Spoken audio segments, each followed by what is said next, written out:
Chapter 1263, Sea of Blood. What they were trying to do did indeed seem a little crazy.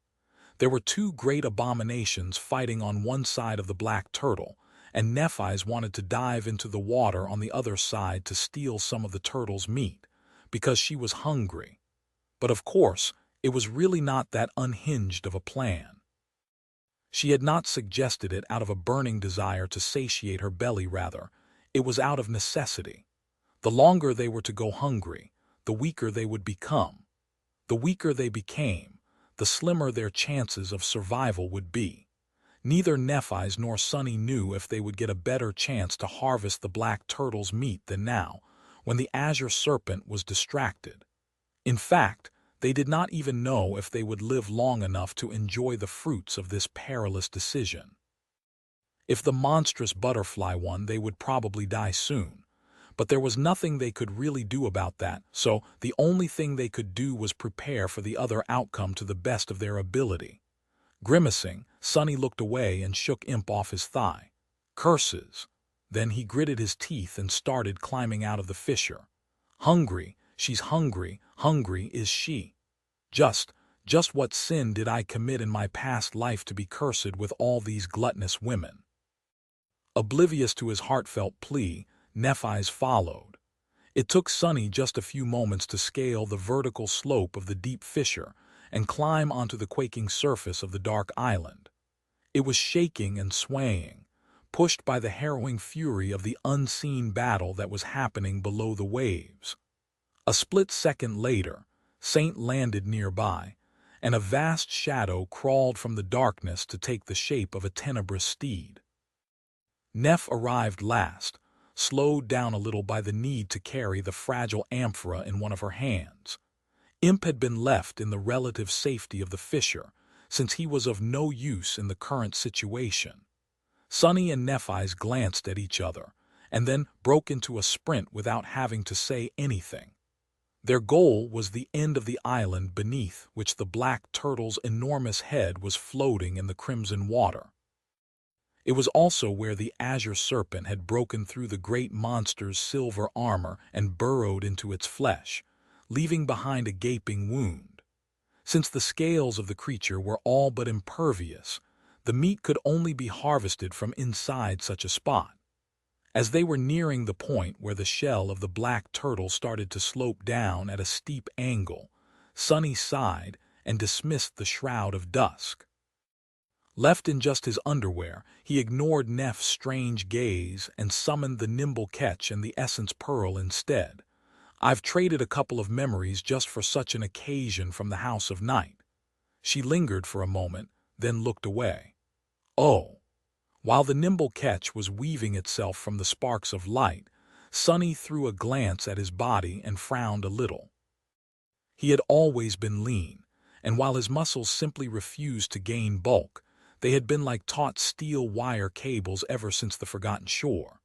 Now, however, they had become a little bit too sculpted and defined. His abs were really like a washboard, which was not good at all. He had lost a lot of weight during the hellish journey through the nightmare desert and the days of hunger on the carcass of the black turtle. His body was all skin and muscle, with no fat left, which meant that it would start to devour itself next. Some men strived for such a physique, but for Sunny, who had grown up in the outskirts, it was a worrying sign. We really need to get that meat. As the strange garb woven out of a fisherman's net covered his pale skin, he noticed that Nephi's was giving him a sideways glance again for some reason. Slightly confused, he said, "Summon that." But he did not have to say anything. The familiar golden rope was already manifesting in her hands. They needed to dive into the tumultuous red water to harvest the monster's meat, but they didn't have to be stupid about it. If something happened, Sunny could swiftly pull them away through the shadows. However, finding a proper shadow to dive into was hard underwater. And since the great river was in the throes of the battle between the Azure Serpent and the monstrous butterfly, its current could easily pull Sunny and Nephi's apart.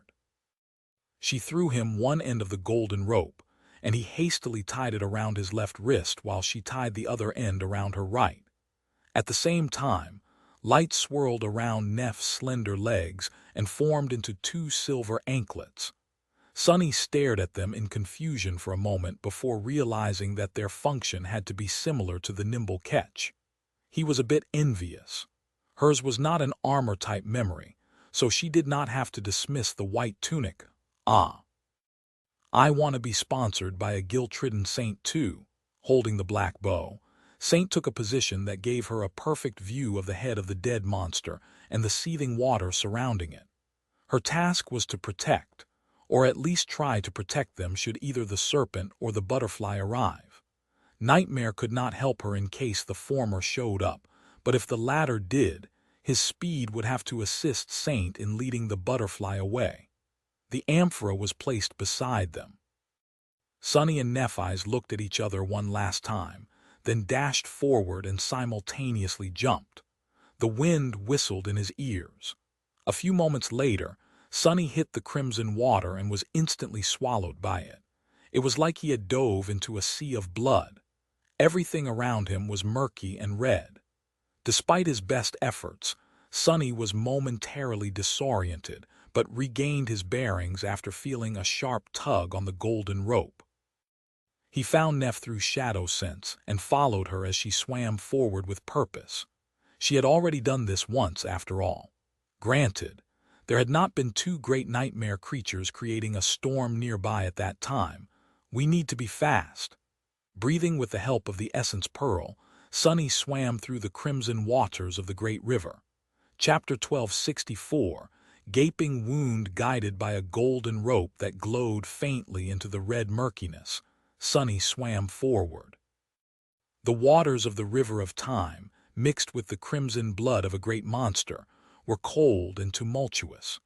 The battle of two harrowing abominations had turned them into a whirlpool of raging currents. Just how far is this wound? Suddenly, Sunny saw something enormous appear from the murky red darkness and shuddered. He was swimming past the giant eye of the titanic turtle, now hollow and devoid of light. His figure was like a speck of dust in front of it. The Azure Serpent had long feasted on the black turtle's left eye, but the right still remained. Even though Sunny knew that the ancient behemoth was dead, he couldn't help but feel as if it was staring at him. Looking away, he pushed himself through the water. We're not far from the creature's neck, then. Every second could be their last, so Sunny was tense. The battle of the dreadful abominations could shift in their direction at any moment. More than that. The nimble Ketch allowed him to swim with great speed, and Neff's silver anklets were the same. However, she did not seem to possess a memory similar to the essence pearl, and had to hold her breath. They simply couldn't linger. Fortunately, the dark thoroughfare of the turtle's enormous neck emerged from the cloudy redness soon.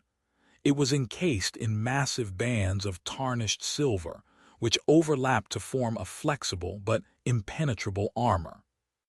Sunny caught up with Nephi's as they followed the road of silver to the point where the monster's neck ended. There, its armor was torn apart and bent, sharp, jagged edges surrounded by bloody foam. The stench of blood was much stronger here, and the water was much darker. Nephi's changed her direction, knowing where to go. A dozen seconds later, they reached the gaping wound in the body of the great monster. Sunny froze for a moment. The Azure Serpent had not just ripped a chunk of flesh out of the black turtle's flesh. It actually burrowed inside like a hungry worm, tore through the insides of the monster, and then crawled out from a similar wound under one of the creature's flippers. As a result, the wound in front of them was like a dark tunnel, not too different from the one through which he had guided the convoy of refugees in the Antarctica Center. The scale of it was humbling. I actually said that I can kill that damned snake, didn't I?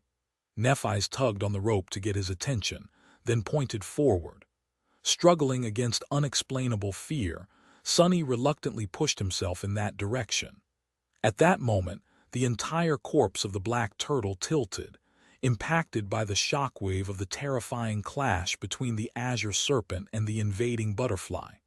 It swayed slowly, and the dark tunnel of the harrowing wound started to move up.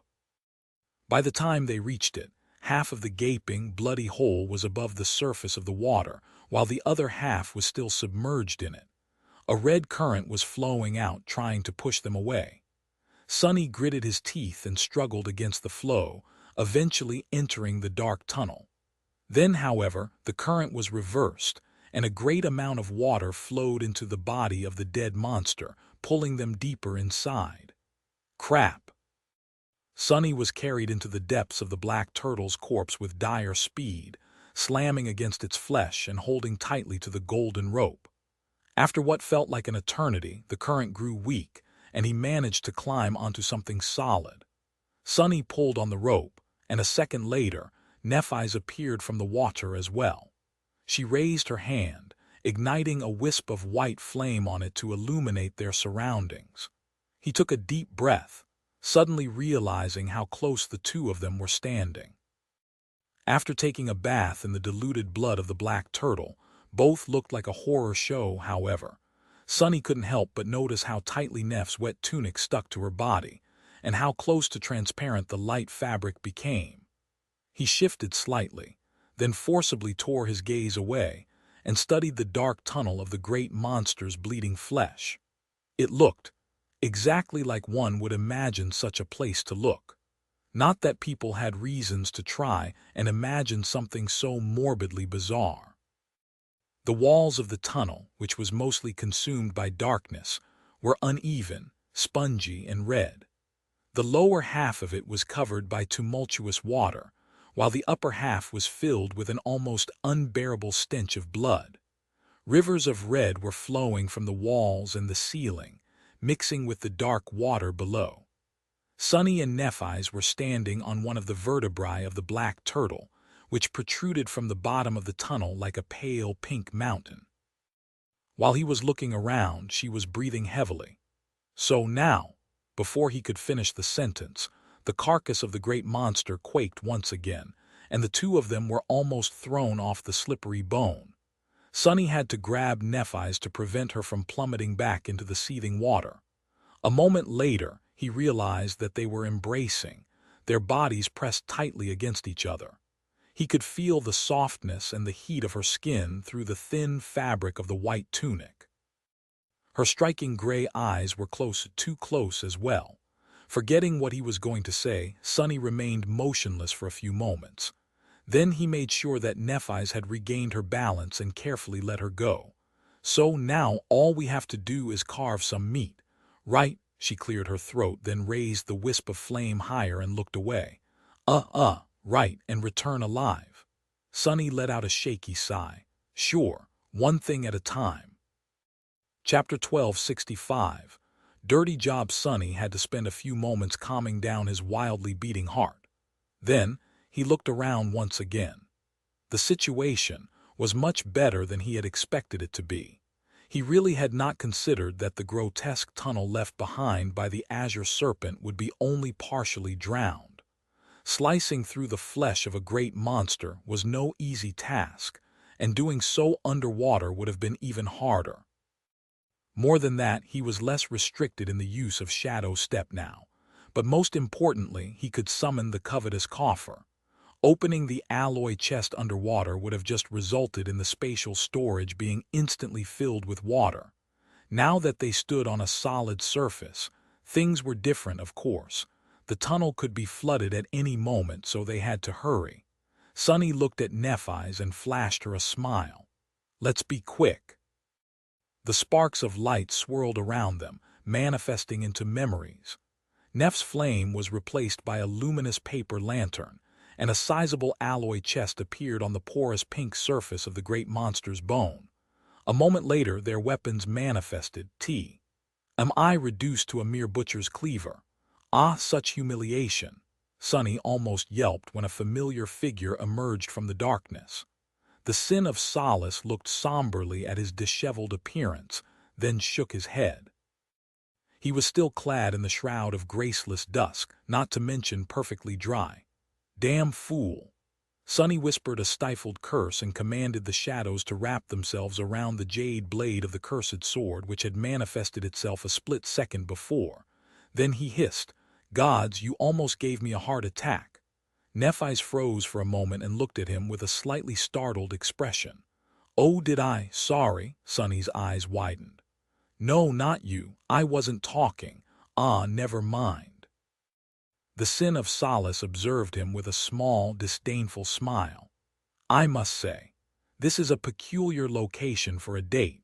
Harvesting monster meat from inside the monster.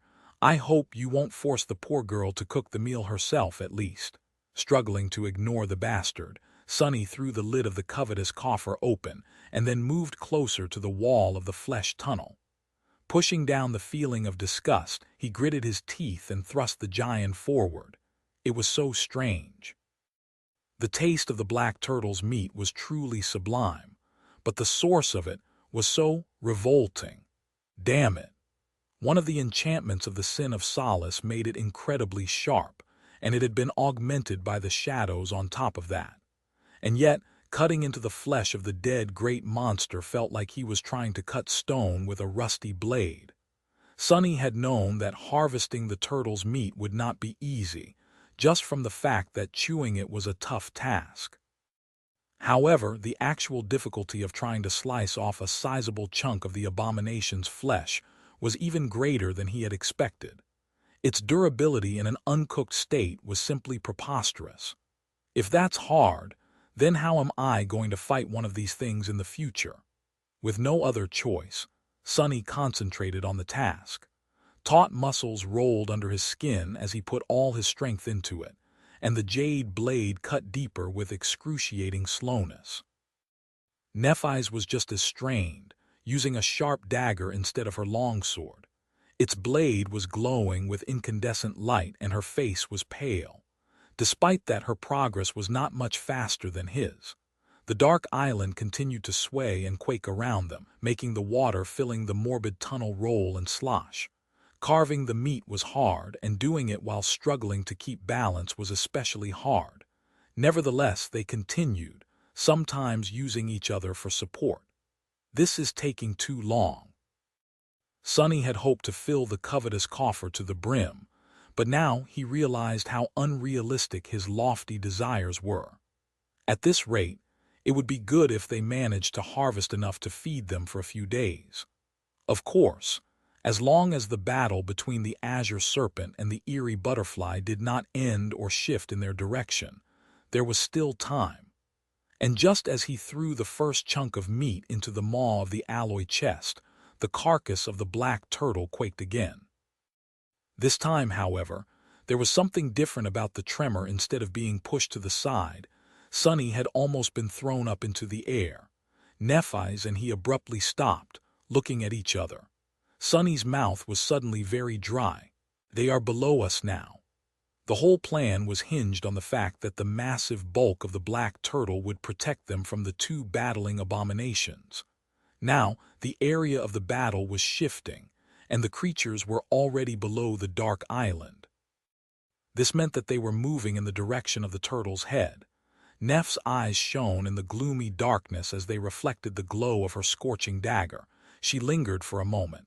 "What do you want to do?" Sonny paused for a bit, then gritted his teeth. "We've already taken the risk. Returning with empty hands would mean that it was all for nothing. We'll have to wait for a chance to do it all over again, and even if such a chance presents itself, we'll be much weaker by then. So, let's continue. I can pull us back through the shadows anyway." Nephi's nodded in agreement, prompting them to return to the arduous task of carving the turtle's flesh. Both of them were much more tense now. A few more slabs of meat fell into the covetous coffer, and at the same time, the shockwaves traveling through the island showed that the battling abominations were drawing closer to the creature's head. Eventually, Sonny lowered his bloodied hands and grimaced. "That's enough. It is too dangerous now." Closing the lid of the alloy chest, he dismissed it and froze for a moment, concentrating his perception on the haughty shadow. He had left it with Saint and Nightmare, so it had a good view of the turbulent waters surrounding the black turtle's head. The water had been turbulent before, but now it was simply boiling. Bloody foam was undulating like a stormy sea, and two enormous shadows could be seen far below, intertwined with each other. They were just under the entrance to the gaping wound at the base of the Titanic turtle's neck. Time to go. Grabbing Neff's hand, Sonny pulled the two of them into the shadow, but nothing happened. The shadows remained ethereal and elusive, as if he had never possessed the ability to dive into their dark embrace. Sonny froze, then slowly looked down. He was still standing on the slippery pink bone. Shadow Step had failed to activate. Chapter 1266, Unexpected Complication, What's Wrong? What's wrong? Two identical questions sounded at the same time, but they couldn't be more different. Neff's voice was tinged with a hint of sincere concern, while the voice of the sword wraith was full of biting mockery. Sonny was motionless for a few moments, still holding Nephi's by her hand. He shivered slightly after his second attempt to use Shadow Step failed, and she must have felt it. He looked up at her and hesitated. When he spoke, his voice sounded hollow. My ability doesn't seem to work anymore. An insidious fear suddenly drowned his heart, and at the same time the dark island quaked again, the source of the tremor much closer than it had been before. The fear was irrational and animalistic. It had little to do with their perilous situation, and more with that fact that his powers had abandoned him without a warning. It was as though he had suddenly found himself missing a limb. There was disbelief, confusion, dread, and, finally, terror. It took all his willpower to push that terror down.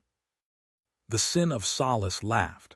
Ignoring it, Sonny forced himself to speak. Just give me a moment. He had no idea why Shadow Step, which had never failed him before, was suddenly ineffective. Perhaps something was wrong with the shadows populating the insides of the black turtle. If so, there was an easy way to check. A few moments later, the shadow lantern appeared in his hand, and a flood of shadows flowed out of its open gate. However, the result was the same. It was not the shadows that were wrong, but Sonny himself. Really, such an idiot. The damned sword wraith was having the time of his life. Sonny clenched his fists, then uttered through gritted teeth, I don't seem to be able to bring us away at the moment. Sorry, Nephi's frowned, then carefully looked around. After a short pause, she suddenly said, in hindsight, it makes sense. Feeling a sudden sense of hope, he raised an eyebrow. It does, she nodded. It is a great monster, after all, and we are inside its body. A creature like that would have protections against someone like you bypassing its fearsome armor by teleporting directly inside. The black turtle is dead, but some of its defenses must still remain. Perhaps if the gap in power between us wasn't so vast, your ability could have still tore through them. Sonny remained silent for a few moments. Why didn't I think about that before? Nephi shook her head. I didn't either. Don't BL. Don't you think that blaming yourself is too much? We couldn't have known.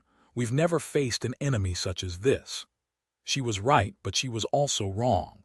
Sonny might not have tried to enter the body of a colossal enemy through Shadow Step before, but he saw how the Azure Serpent had killed the black turtle.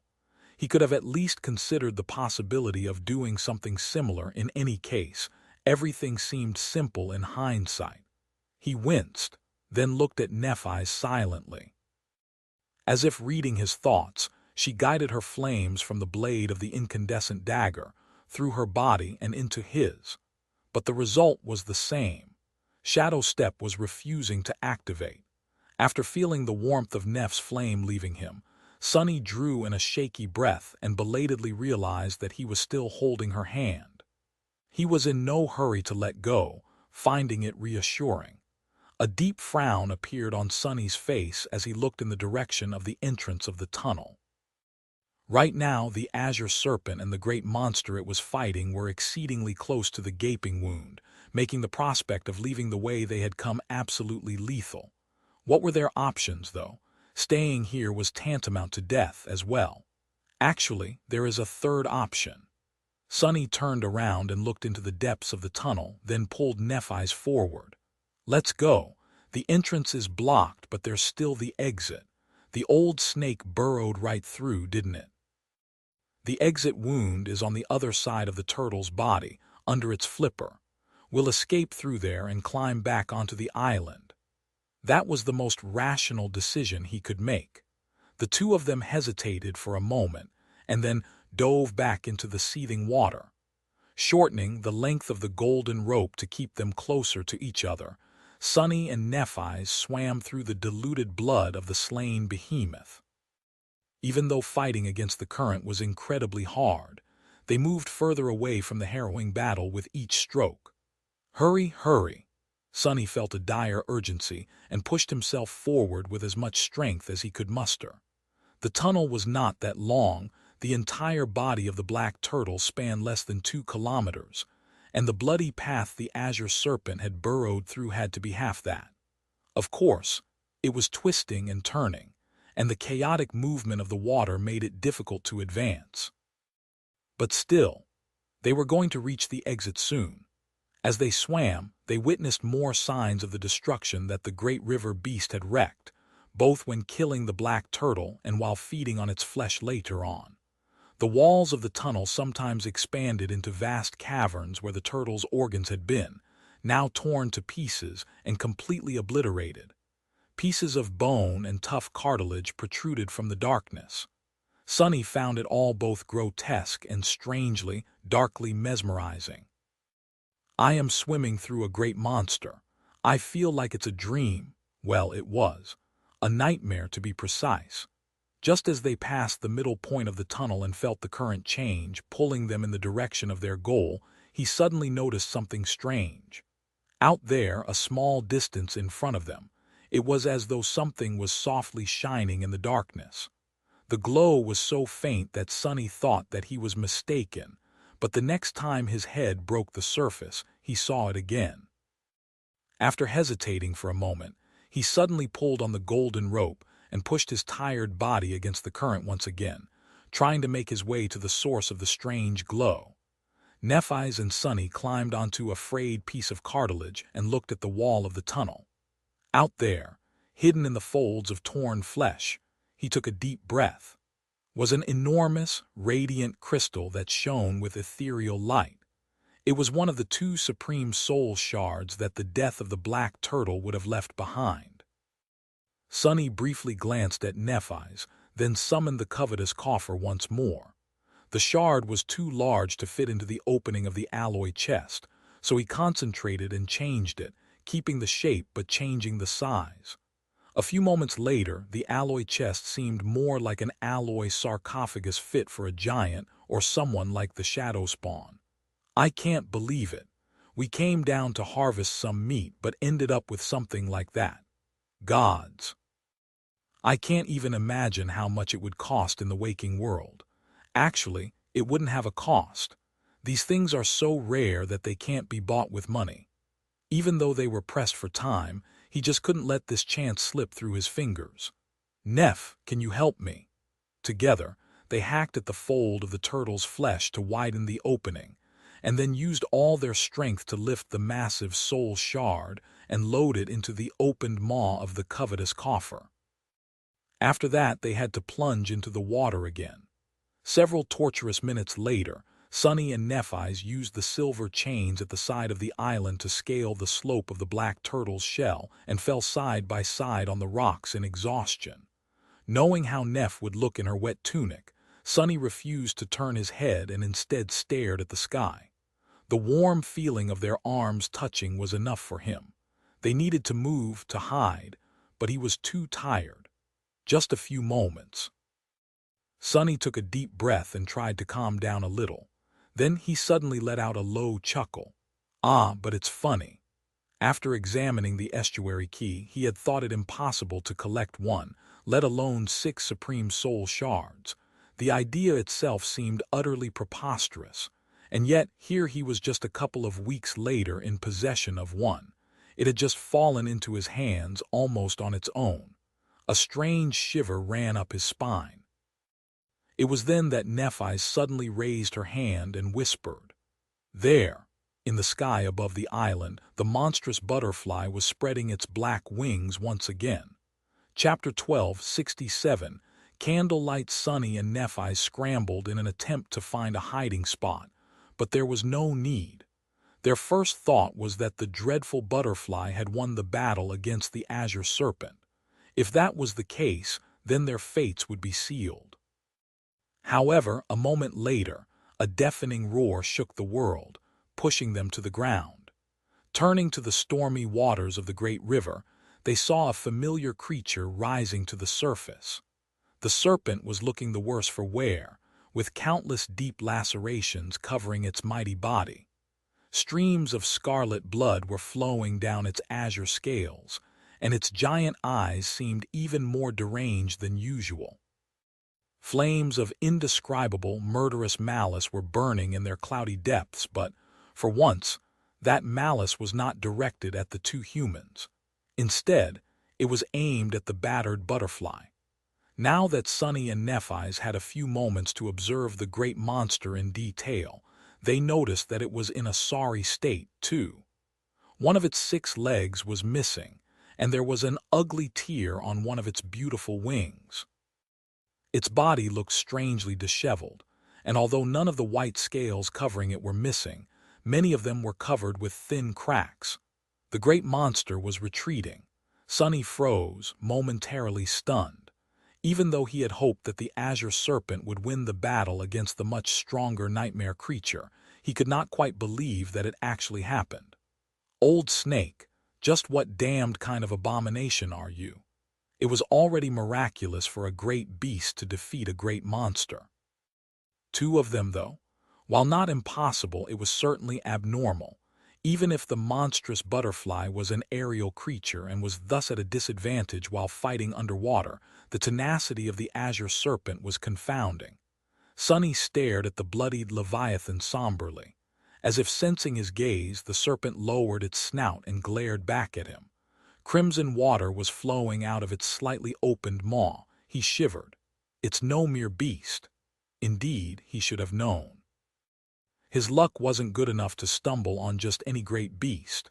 No, it surely had to be some kind of unique and singular existence, a damn monarch among all beasts. Fated, wouldn't have it any other way. Maybe it was no coincidence that the Azure Serpent had come from much further upstream than the other 2 abominations. Ah, curse it. Sunny felt conflicted. On the one hand, he should be ecstatic about the fact that the harrowing butterfly was retreating. On the other hand, the ancient river serpent seemed much more dangerous now. The butterfly, meanwhile, was swiftly rising higher and higher. However, it didn't leave. Instead of disappearing into the distance, the great monster turned into a black dot once again and started to slowly circle the island from above. It looked like the creature was not giving up on the carcass of the black turtle, just recovering its strength and biding its time to make another attempt. Azure Serpent threw one last hateful glance at it and then dove into the water with an angry hiss.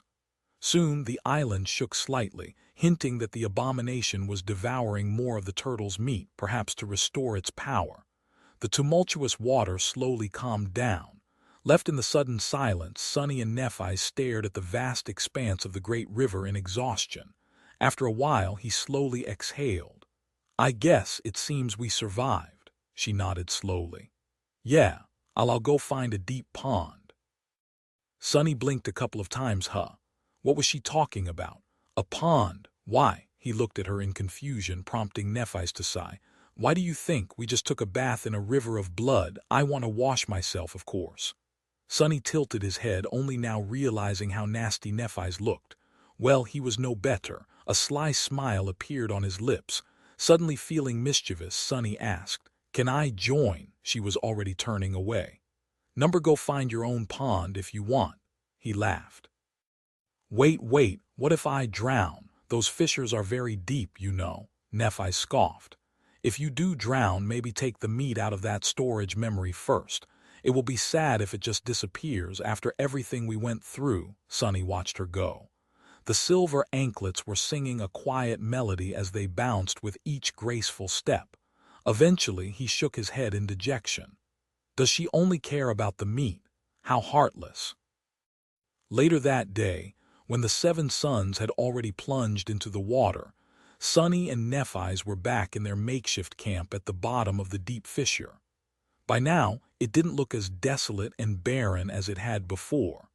There was a fire pit assembled from the black rocks.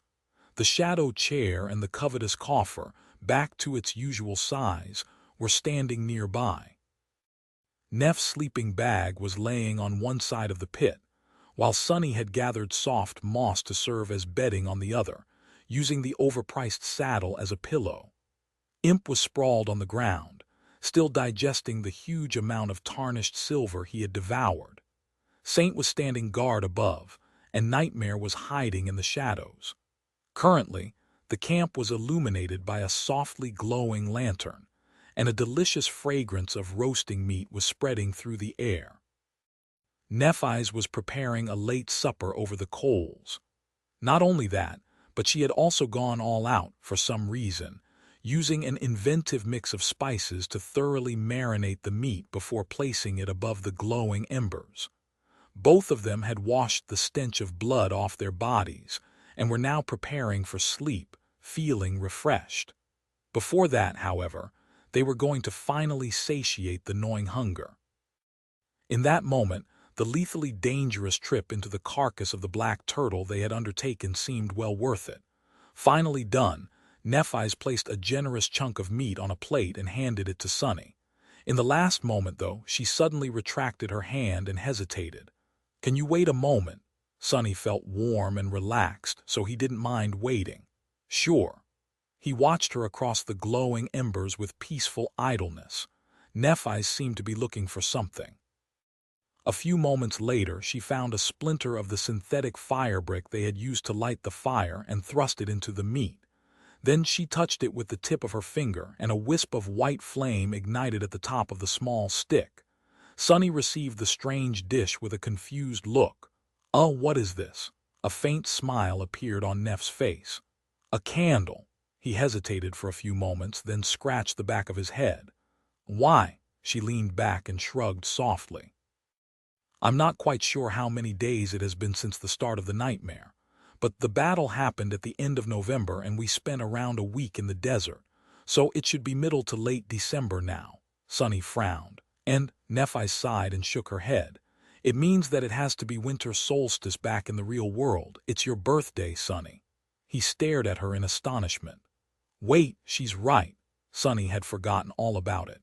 It was winter solstice, or at least close to it. Out there in the waking world, an army of sleepers was entering the dream realm for the first time if Antarctica still stood, that is. It was also his birthday. He was turning 21. Huh, he tilted his head a little. 21, I didn't really think I'd make it so far. Good job, Sunny. He looked at the burning stick, not noticing the bright smile that appeared on his lips. Nephi's leaned forward a little. If I were you, I would hurry up and make a wish. Wish, wish, wish. Hidden by shadows, Sunny's smile grew brittle and strained. Chapter 1268, Azure Serpent. There were a lot of things Sunny desperately wished for. However, the ominous words carved into a random piece of flotsam he had encountered by chance weighed heavily on his heart. So he held himself back and made a point of not wishing for anything. A pity. Sunny blew out the improvised candle and hungrily sunk his teeth into the juicy meat. The taste of it was indescribable. So delicious. Nephi's had really outdone herself this time. To think that she could cook up something so tasty with so few ingredients. Even the memories of the grotesque tunnel could not slow Sunny down. He attacked the roasted meat like a hungry wolf, annihilating it in no time. He still had to put some effort into chewing, but that only made the rich flavor and delightful texture last longer on his tongue. Sometime later, both Sunny and Nephi's were pleasantly satiated and sprawled on the ground, looking very much like Imp. Sunny was very much relaxed and sleepy, as well as in a great mood. Well, it was his birthday after all. Surviving one more year was enough of a reason to celebrate, especially considering how many odious things he had lived through to get to today. Plus, the great monster's meat which Nephi's had marinated and roasted over the coals was truly sublime. Come to think of it, she had silently assumed the role of the cohort cook from the moment they met on the forgotten shore. Whenever the cohort was together, Nephi's was the one to feed everyone. The dishes she prepared were always filling, flavorful, and just right. That was a strange talent of hers. Huh, maybe I should hire her as chef when I open my restaurant, Sonny smiled. There was one thing slightly bothering him, though. A talent like this did not really fit her stern and knightly persona. How come Nephi's knew how to cook, so splendidly at that? Sonny turned his head and looked at her. Hey, can I ask something? Why are you so good at cooking? Doesn't seem like something you would be passionate about. Of course, it didn't. Nephi's was only passionate about one thing, and to such a startling degree that it left no room for any other passions. She remained silent for a few moments. Wilderness survival. He raised an eyebrow, surprised. Huh, Nephi's shrugged.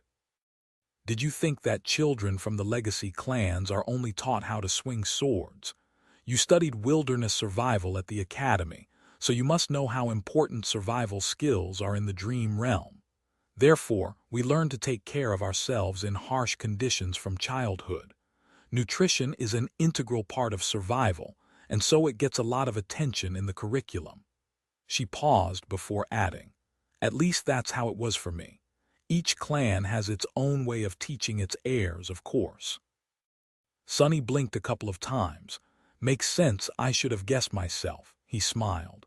So what you're saying is that you've been taking cooking classes since childhood? Hearing his words, Nephi's frowned. Not cooking classes, I've been taught both theoretical and practical skills concerning proper nutrition. It was a series of very thorough and elevated courses. Sonny nodded a couple of times with a ponderous expression. All right, I'm convinced. You're hired. She stared at him in confusion. You're hired what? Are you talking to your sword again? Sonny vigorously shook his head. No, I'm talking to you. Nephi's remained silent for a while, then let out a long sigh. Sometimes I really don't understand what you're saying, he grinned. Don't worry, that makes two of us. With that, Sonny laughed and turned away. Anyway, good night, Neph. There was a moment of silence, and then she dismissed the memory lantern, plunging the deep fissure into darkness. Good night, Sonny. The carcass of an ancient behemoth floated on the currents of the great river, and two humans slept peacefully in a crack in its shell. Their lives slowly changed after the appearance of the dreadful butterfly, but, strangely, not by much. Both Sonny and Nephi spent their days pretty much as they had before they trained together, ate together, and rested on the soft moss together. Sometimes, Neph would go off to practice swordsmanship on her own, while Sonny would study the estuary key or sit motionlessly for hours, observing the Azure Serpent. He could feel his technique slowly improving as the small imperfections left within its principles and application were tempered and refined. He could also feel his understanding of the great beast deepening bit by bit. Only the key of the estuary remained a complete mystery. Now, Sonny had a faint suspicion that its weave encompassed two separate patterns. One was hidden within the other, with its function aimed inside. The other was much more vast and complicated, with its function directed outside. Both were stunning, ingenious, and inseparably intertwined. He had no idea what either of the patterns was supposed to do, though. Troublesome. When the tapestry of black strings started to blur in front of his tired eyes, Sonny would turn his attention back to the Azure Serpent. The frenzied creature was not having a great time. It continued to devour the flesh of the black turtle day after day, waiting patiently for the opportunity to consume Sonny and Nephi's. But now, it had to contend with the monstrous butterfly, which was a harrowing adversary. The butterfly descended from the sky on the third day after their first battle, and then again on the sixth. Both times, the two great abominations fought to a bloody draw, and the winged horror chose to retreat. Nephi's hid in the fissure while the creatures were battling, but Sonny secretly stalked them from the shadows. Extending his shadow sense deep into the water, he followed the Azure Serpent as it furiously fought against the great monster. Watching someone fight with their life on the line was the best way to truly get to know them after all. Just these two battles pushed Sonny's understanding of the mad Leviathan further than days of peaceful observation. The Azure Serpent was proud and powerful and absolutely insane.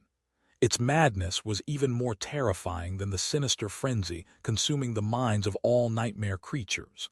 It was also insidiously cunning and exceedingly lethal, possessing a frightening combat acumen that must have been honed by experiencing thousands of perilous battles. This was why the great river serpent managed to send the more powerful creature retreating 3 times in a row. On the 7th day after their first battle, however, a new change shook the Dark Island. Chapter 1269, Third Contender. This time, Nephi's was the first to notice the anomaly. Sunny and she were resting after an exhausting spar. He was meditating with his eyes closed, while she was leaning her back on him, still catching her breath. He sensed a sudden tensing of her muscles, and then the warm pressure was gone. Opening his eyes, Sunny glanced at Nephi's and noticed that she was looking intently into the distance, where the endlessly flowing waters of the great river were sparkling under the light of the 7 suns. The Azure Serpent was nowhere in sight, and the island was not trembling, which meant that it was circling the stone shell of the black turtle. The monstrous butterfly was a small black dot in the sky. What had caught her attention then? What is it? Nephi's lingered for a few moments, then pointed at a distant patch of water downstream of them. There, can you see it? Following her gaze, Sunny studied the currents. After a while, a scowl appeared on his face, too. I can, but what are we looking at? There, still far away from the Dark Island, a span of the great river seemed different from the rest of its vast expanse. From their position, it was no larger than a coin, which meant that the strange anomaly was thousands of meters wide. It did not seem too threatening. The water surface was simply a bit rough there, as if rippling under a strong gale. The problem was that such a gale would probably affect a larger area, not just a relatively small and strangely distinct patch of water. A much bigger problem was that this patch seemed to be moving purposefully in their direction. Sunny wasn't sure at first, but after observing the river for a dozen seconds, he grew certain that it was no mere coincidence. In these dozen seconds, the rough patch had already drawn visibly closer. His face darkened. It has to be another abomination.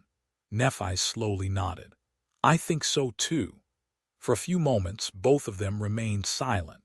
It was only logical that a new nightmare creature would appear sooner or later. They had already met 3, each of them harrowing in its own way. The arrival of the dark butterfly had also proven that the scent of black turtle's blood was like a lure for hungry abominations.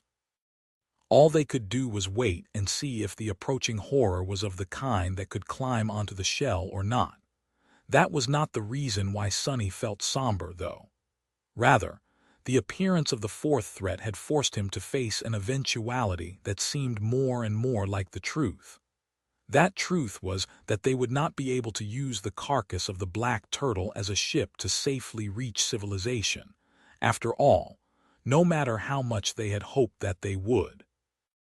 It had seemed possible when there was only the Azure Serpent circling the island. The arrival of the dark butterfly made it questionable. The appearance of the 3rd contender was like a nail in the coffin of Sunny's hope. If there were 3, there would be 4, 5, and more sooner or later. One of the abominations would crawl onto the shell, discover the 2 humans, and devour them. The corner of his mouth twitched. But what can we do? They couldn't escape by water since it was populated by unthinkable horrors. They couldn't escape by air either since it was just as dangerous. Even though the carcass of the black turtle was slowly starting to seem more and more like a death trap, there was no way out. He sighed. Let's just enjoy the show for now. If I know anything about the old snake, it won't let the newcomer get close without a fight. And indeed, no sooner than he said it, the crimson water foamed, and a gargantuan head of the great river serpent rose above its surface. This time, the creature's long snout was turned away from the island, facing downstream. The mad beast was watching the patch of rough water, too. What do you think it will be? Hearing the question, Nephi's lingered for a moment. I don't know. It seems enormous, so a whale, a cachalot, a giant squid maybe. Sonny shook his head. I bet it'll be something entirely eerie like that crawling mass of seaweed, bones, and rotten flesh that Cassie told us about on the Forgotten Shore. He paused for a moment and then added doubtfully, also, what's a cachalot? Nephi's let out a quiet sigh. It's like a whale but with teeth. Sonny blinked a couple of times. Did whales not have teeth? He knew what a whale was in theory but not the details. They were all extinct anyway probably. Who knew what was happening in the oceans? The two of them watched tensely as the patch of rough water drew nearer and nearer, revealing its true size. It was indeed several kilometers wide, and much more tumultuous than it had seemed from afar. The water inside the patch seemed to be boiling, which looked rather strange considering that the river around it was as calm as ever. A minute later, the Azure Serpent let out an angry roar, and at the same moment, Sonny slowly rose to his feet. Curse it, the water was not really boiling, and there was no titanic behemoth moving under its surface to cause the ripples. Instead, there were thousands, perhaps even tens of thousands of small creatures moving forward at a terrifying speed, coming closer and closer to the island.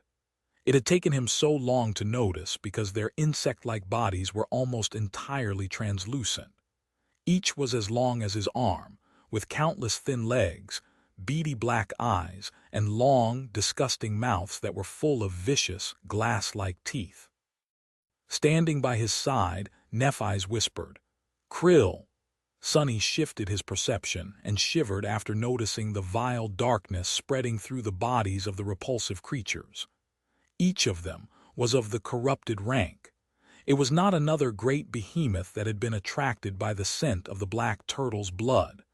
Instead, it was a swarm of thousands and thousands of abhorrent corrupted beasts.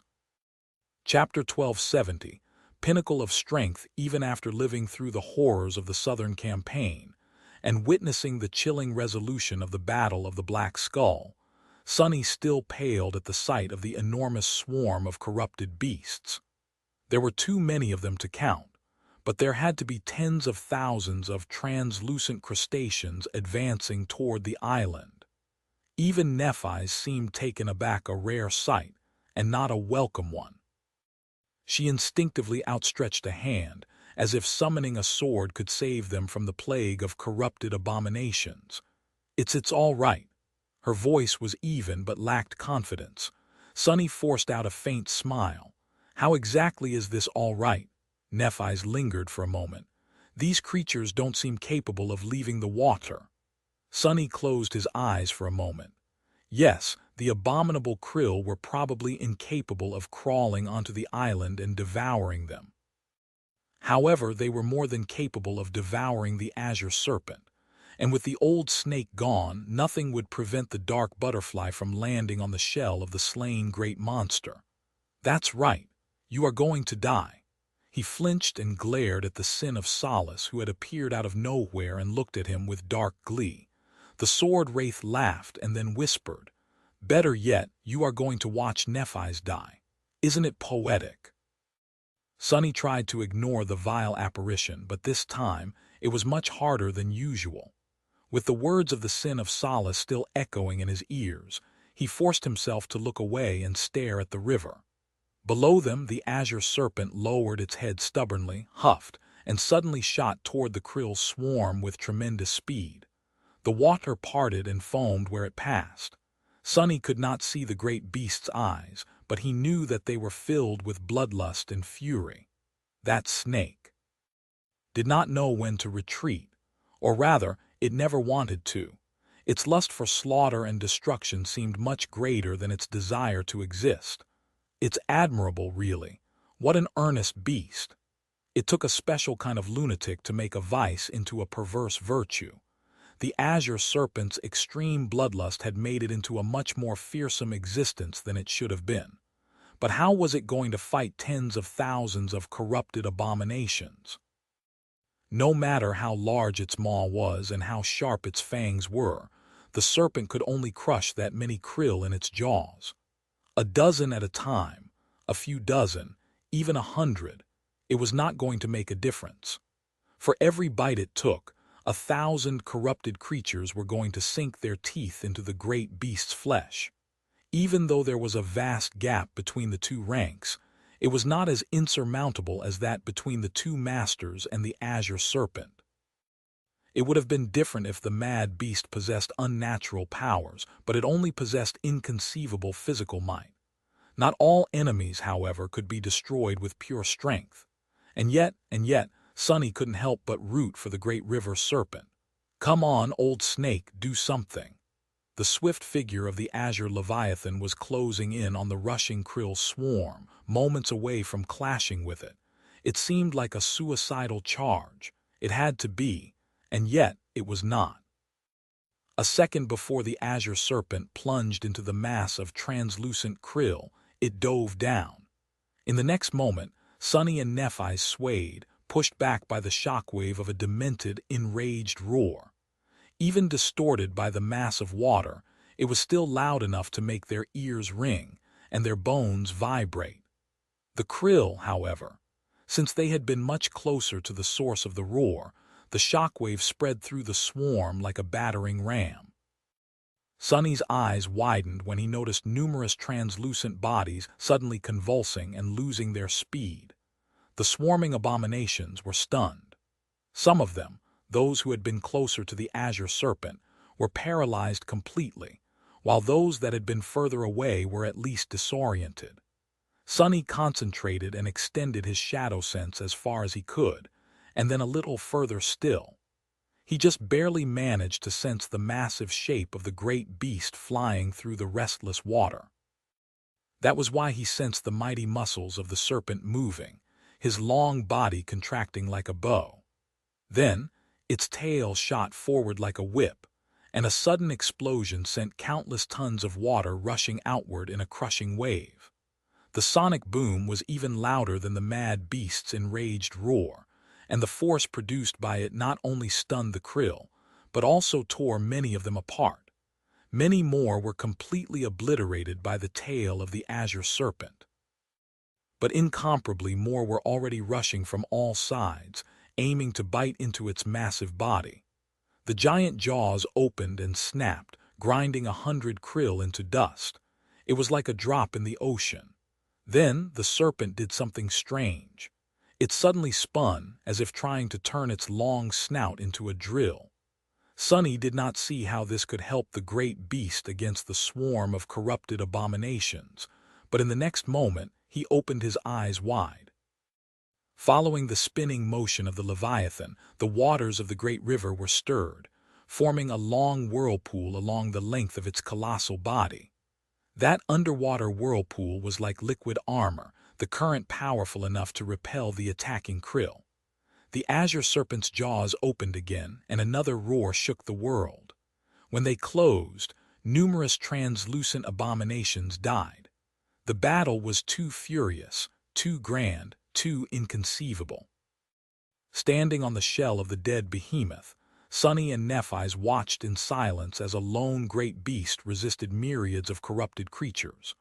Looking at the foaming water, they couldn't help but feel small and weak, and insignificant unnatural powers. Humans were bestowed with aspect abilities despite being mere beasts, but nightmare creatures were different. Only devils possessed dire powers similar to those of an aspect. The Azure Serpent was not a devil, and did not possess a sinister ability. However, it was not powerless.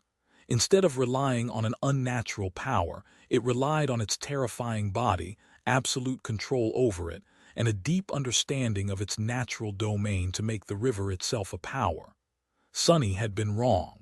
The Azure Serpent did possess a weapon to use against an enemy that could not be crushed through pure strength. That weapon was its mastery of water. This is it. I see now. I understand. He had spent countless hours trying to comprehend the Azure Serpent, but always felt that a crucial piece of the puzzle was missing. A fundamental truth that was at the root of all other insights, and without which they were meaningless. Now, Sunny finally felt that he had found the thread which had to be pulled to unravel the mystery. Below them, the ancient Leviathan was fighting against a harrowing swarm of abominable krill. The battle had only just begun, and there was no saying which side would win, and which side would be destroyed. The Azure Serpent possessed a dire weapon, but was that weapon enough to survive the onslaught of tens of thousands of corrupted beasts? One way or the other, they were going to know soon. Chapter 1271. The Krill. The battle between the Azure Serpent and the Krill swarm did not last long, but it was the most terrifying event Sunny had seen since entering the third nightmare. The great beast completely lost its mind as it fought the legion of vile abominations. Stirred by its fury, the water seethed and roiled, sometimes exploding into colossal fountains of scarlet foam, sometimes rising in titanic waves. The magnitude of these undulations was so severe that the whole island rocked and swayed like a ship caught in the middle of a world-ending storm. The cacophony of wrathful roars and thunderous sonic booms merged into a deafening litany, to the point that both Sunny and Nephi's were forced to plug their ears. Thousands of attacking krill were destroyed, but the swarm did not seem diminished at all. Instead, no matter how furiously the Azure Serpent fought, more and more abominations were lunging at it, their thin legs moving in gluttonous anticipation. At first, the water armor the Leviathan had created protected its prodigious body, but eventually it failed. One krill struggled past the repelling current of the whirlpool, then two, then 100. Their teeth scraped powerlessly against the impenetrable azure scales. However, after suffering through 3 dire battles with the dark butterfly, the Azure Serpent was battered and littered with wounds. Its body had already been covered by countless scars before, and now there were numerous new ones. Some scales were broken, some cracked, and some were missing entirely. It was only a matter of time before one of the krill managed to draw blood, then 2, then 100. Even though their size was minuscule in comparison to the great river serpent, they were corrupted abominations nevertheless, and their painful bites added up. The pain did not slow the Azure Serpent down, though. Instead, it became even more enraged, even more deranged, even more frenzied. The battle, which had already been frightening to look at, suddenly exploded in intensity, reaching a realm that went beyond fear. Standing on the swaying shell of the black turtle, Sunny and Nephi's watched the boiling river with pale faces. Before Sunny knew what was happening, he found himself holding Neph's hand. He did not know which one of them grasped the other's hand first, but felt that this simple touch was his only lifeline in a world that had lost all reason. He also did not know how much time had passed. All Sunny knew was that the battle was changing. The Azure Serpent did not manage to destroy the krill swarm. However, the swarm had also failed to consume the serpent. But their goal was not the mad Leviathan in the first place. The serpent was rampaging in the waters infested by the krill, but the swarm was simply too vast. Thousands of abominations at its edges simply rushed past the great beast and continued toward the carcass of the black turtle, their translucent bodies turning crimson as they dove into the cloudy red water. Noticing that, the Azure Serpent let out an infuriated roar, but there was little it could do. The main mass of the swarm surrounded it like a cage, and no matter how forcefully it slammed into its shifting barrier, it couldn't break free. Suddenly, Sunny felt a purifying warmth enter his body and soul. Looking down, he saw a soft glow rising from his skin and glanced at Nephi's with a silent question. Her lips seemed dry. "Bow, I think you should summon your bow." He lingered for a moment, and then his eyes glinted darkly. Sparks of light ignited around his hand and formed into a black bow with a scarlet string. Then, an arrow that was like a bolt of lightning appeared out of nothing. Drawing Morgan's warbow, Sunny aimed at the seething mass of the approaching krill and let the strike of thunder loose. The lightning flashed toward the crimson water and exploded, sending arcs of electricity flying across the surface of the river. The monstrous krill were about the length of Sunny's arm, with carapaces so thin that they appeared transparent. Still, they were corrupted beasts, so their shells were tough enough to resist a direct hit from a railgun, and their teeth were sharp enough to tear through armored MWPs as if they were made from paper. But Sunny and his bow were augmented both by the shadows and the soul flame, granting his arrow tremendous power, which was why he soon heard a familiar voice whispering into his ear, "You have slain a corrupted beast, river locust. Your shadow grows stronger. You have slain a corrupted beast, river locust. Your shadow grows stronger. You have slain a corrupted beast, river locust. Your shadow grows stronger." Without stopping to listen to the spell, Sunny sensed a flood of shadow fragments pouring into his soul and drew the string of the warbow again. He did not hope to stop the advance of the Krill swarm, and neither did he hope to help the Azure Serpent prevail. Even if Sunny killed 100 abominations, he wouldn't be putting a tiny dent in the swarm. Rather, what he was doing was pure opportunism. Nephi's needed to burn the enemy with her flames or consume the soul shard like a normal awakened to receive fragments, but Sunny just needed a kill. So, he could just as well use the opportunity to strengthen himself. Sunny managed to fire off a few soul arrows, and the strike of thunder once more before the Krill reached the black turtle, reaping a rich harvest of lives. Then, however, it became too dangerous to remain near the edge of the island even though the revolting creatures could not crawl out of the water. They showed themselves capable of jumping out of it with enough force to propel their translucent bodies through the air. After one of the Krill landed a mere dozen or so meters away from them and scurried forward before being pierced by a black arrow, Sunny and Nephi's decided to retreat. Below them, thousands of corrupted beasts were fruitlessly trying to bite into the impregnable black scales of the dead behemoth. Some, however, were already swimming into the gaping wound under its flipper.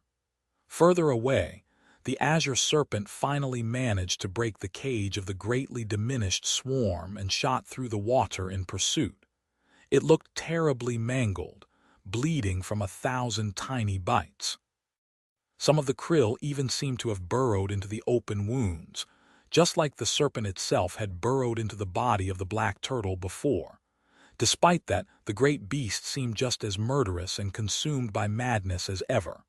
The old snake did it. It actually won. Even though many Krill had managed to reach the carcass and swim inside, the swarm was undeniably broken. The Azure Serpent and the 2 humans it was hunting were going to live another day. Chapter 1272. Paradise Lost. That night, the island was quaking without pause. Sunny and Nephi's hid in their fissure, not daring to close their eyes even though a mass of impregnable black rock separated them from the flesh of the black turtle. It was unnerving to know that thousands of corrupted beasts were currently slithering somewhere below them, shredding the meat of the great monster with their terrible glass-like teeth. The Azure Serpent was also there, hunting down the invaders. Although they couldn't hear its roars, the violent vibrations spreading through the island told them what was going on. Sunny looked away from the shimmering runes, somewhat startled at how easily he had earned a large amount of shadow fragments. After another violent tremor had shaken the island, he finally closed his eyes. However, it was not to sleep. Instead, Sunny tried to imagine, tried to convince himself that he was the Azure Serpent. He was crawling through the grotesque tunnel of bleeding flesh, which he himself had created to kill the hateful carapace monster, furiously hunting the vile creatures who dared to steal his trophy. His long, mighty body was burning from pain, but Sunny did not care. All he cared about was slaughter, blood, and retribution. Noticing a tiny worm gnawing on the wall of the tunnel, he let out a terrifying growl and shot forward, destroying the vermin and tearing a large chunk of meat out of the wall with his powerful jaws. But behind it, more vermin were revealed, stolen meat digesting in their transparent stomachs. With madness painting the cloudy world red, Sunny roared and slammed into them with obliterating fury. Is this the feeling? Am I on the right path? Opening his eyes, he stared into the darkness with an absent expression. Then he looked at Nephi's. Sometime later, Sunny said, I feel like our chances of making it off this island alive are dwindling. She remained silent for a while. So what if they are? White flames ignited in her eyes, illuminating them with a pale radiance.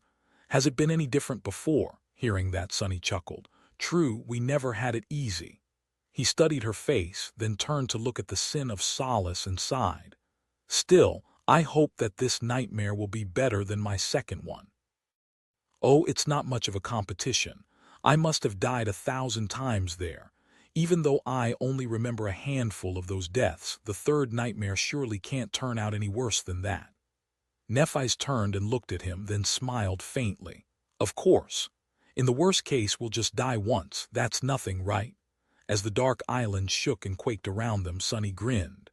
Dying once? Child's play. Gods, anyone can do it. You're right, I was worried about nothing. As they laughed quietly, the sin of solace smiled, too. His smile was bright and full of sinister amusement. The next day after the attack of the Krill swarm, the butterfly descended from the skies again. And 2 days after that, another flying abomination appeared silently in the darkness of the night. Neither Sunny nor Nephi saw it, but in the morning the surface of the island was awash with black, fetid blood. It seemed that it was the butterfly that had battled the late Contender this time, ripping it to shreds before it had the chance to approach the remains of the black turtle. It must have taken an injury in that battle, because the Azure Serpent received more days than usual to recover from its dire wounds. Then, as they drifted further downstream, a second Krill swarm attacked, this one even larger than the first. The battle between the mad Leviathan and the vast river locust swarm lasted for an entire day, and its result was pretty much the same. Thousands of translucent abominations slithered into the carcass of the black turtle, and the battered serpent followed to hunt them down. However, what met it inside was another great beast, a vile creature made of numerous tentacles and spongy pale flesh that had snuck to feast on the insides of the turtle, while the river serpent had been fighting the Krill. Sunny and Nephi's knew how it looked because the Azure Serpent brought its revolting body outside and rose high above the water before swallowing the corpse whole.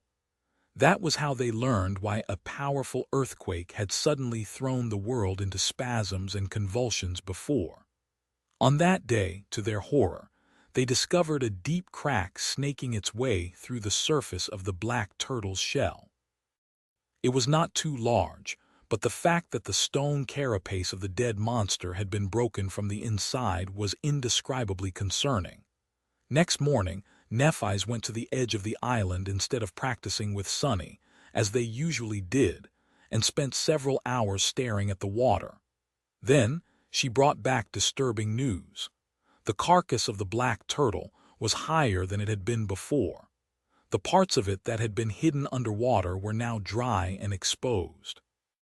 This meant that a considerable amount of the dead behemoth's flesh had already been devoured by the Azure Serpent, the marauding Krill, and the pale thief, thus reducing its weight and increasing its buoyancy. It was also the reason why the swaying and the shaking of the island had grown much more severe lately. The carapace of the black turtle was deteriorating and cracking under the strain of harrowing battles raging around and inside of it, and at the same time, it was being gradually hollowed out by the nightmare creatures of the great river. Their titanic shelter was slowly coming undone under them. Worse yet, in the coming days, the number of abominations arriving to feast on the corpse of the titanic monster only increased. There were more Krill, more dwellers of the deep, and more winged horrors being lured to it by the scent of blood. It was a carnival of horror. The Azure Serpent and the Dark Butterfly were like champions among them, slaying all invaders and occasionally clashing with each other. But that only made the situation worse. Now, the dreadful inhabitants of the great river were attracted not only by the blood of the black turtle, but also by the blood of unfortunate abominations that had been slain in their attempt to feast on the turtle's meat. This can't go on much longer, it just can't.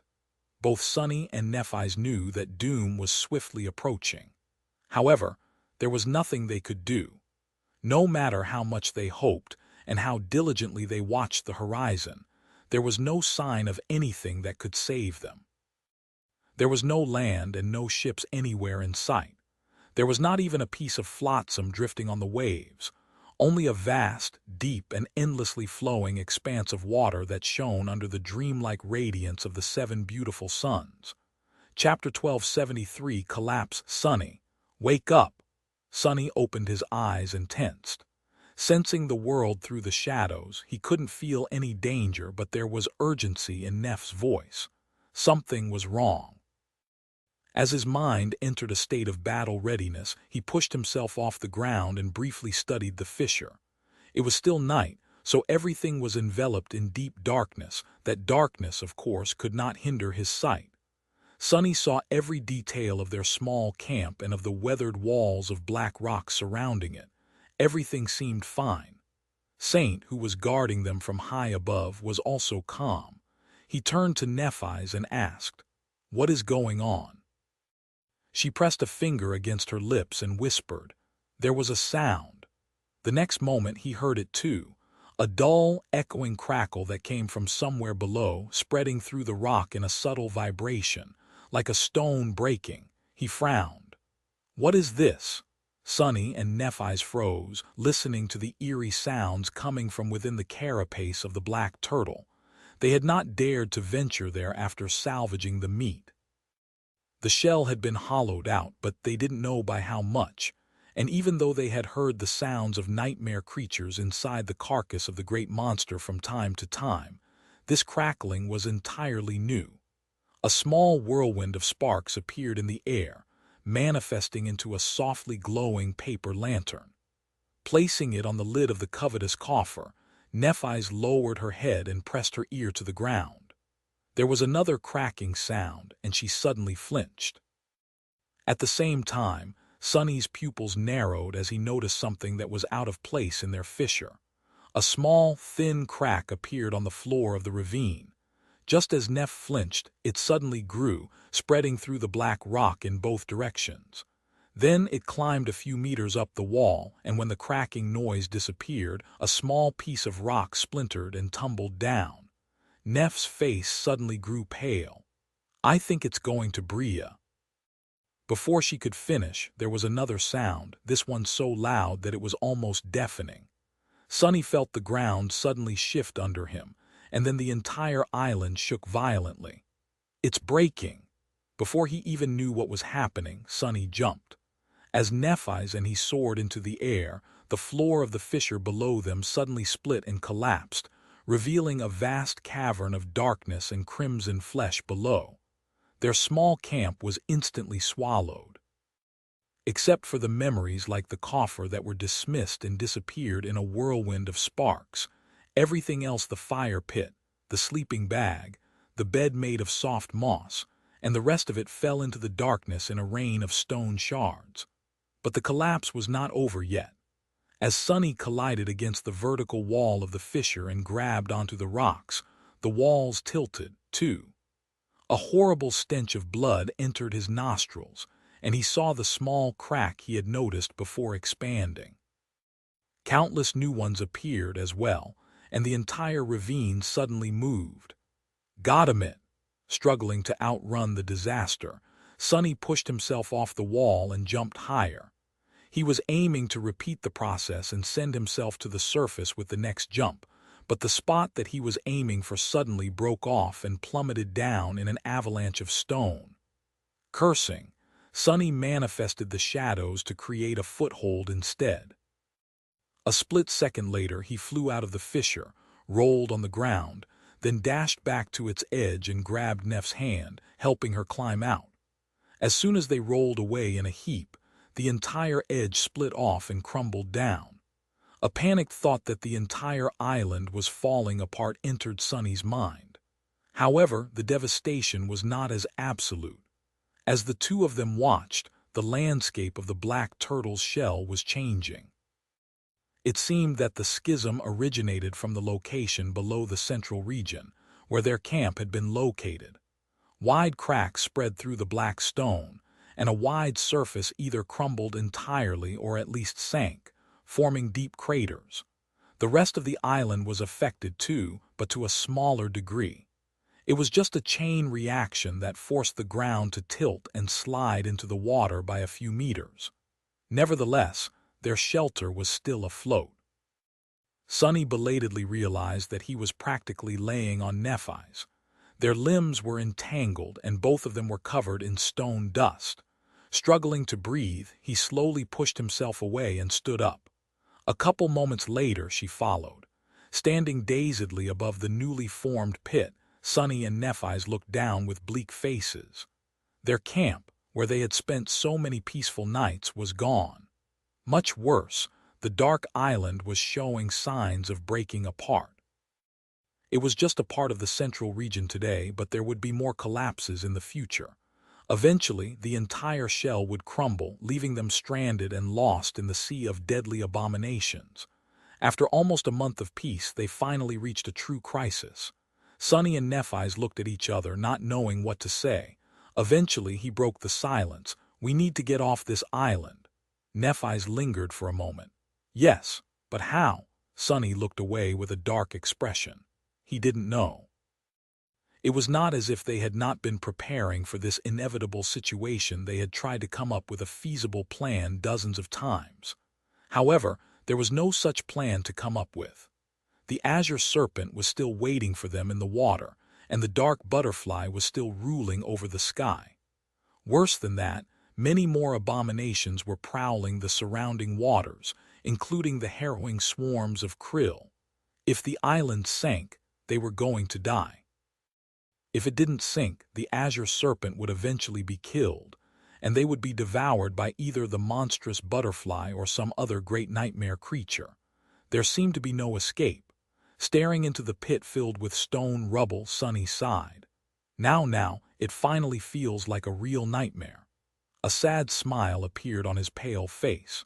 Chapter 12, 74 Time of Truth. The 7 suns were shining in the azure sky. Sunny was sitting close to the slope of the island, staring fixedly at the flowing water. His eyes were dark and tired. With the temporary camp destroyed, he felt strangely homeless. Much worse, neither he nor Nephi's had managed to come up with a viable solution for their fatal problem. They had considered many things. Every memory in their possession had been studied and examined, but none of them, nor any combination of them, revealed a way out of the perilous situation. The best they could hope for was prolonging their stay on the carapace of the black turtle somewhat. They could use the dark shaper to try and repair the cracks in the stone shell.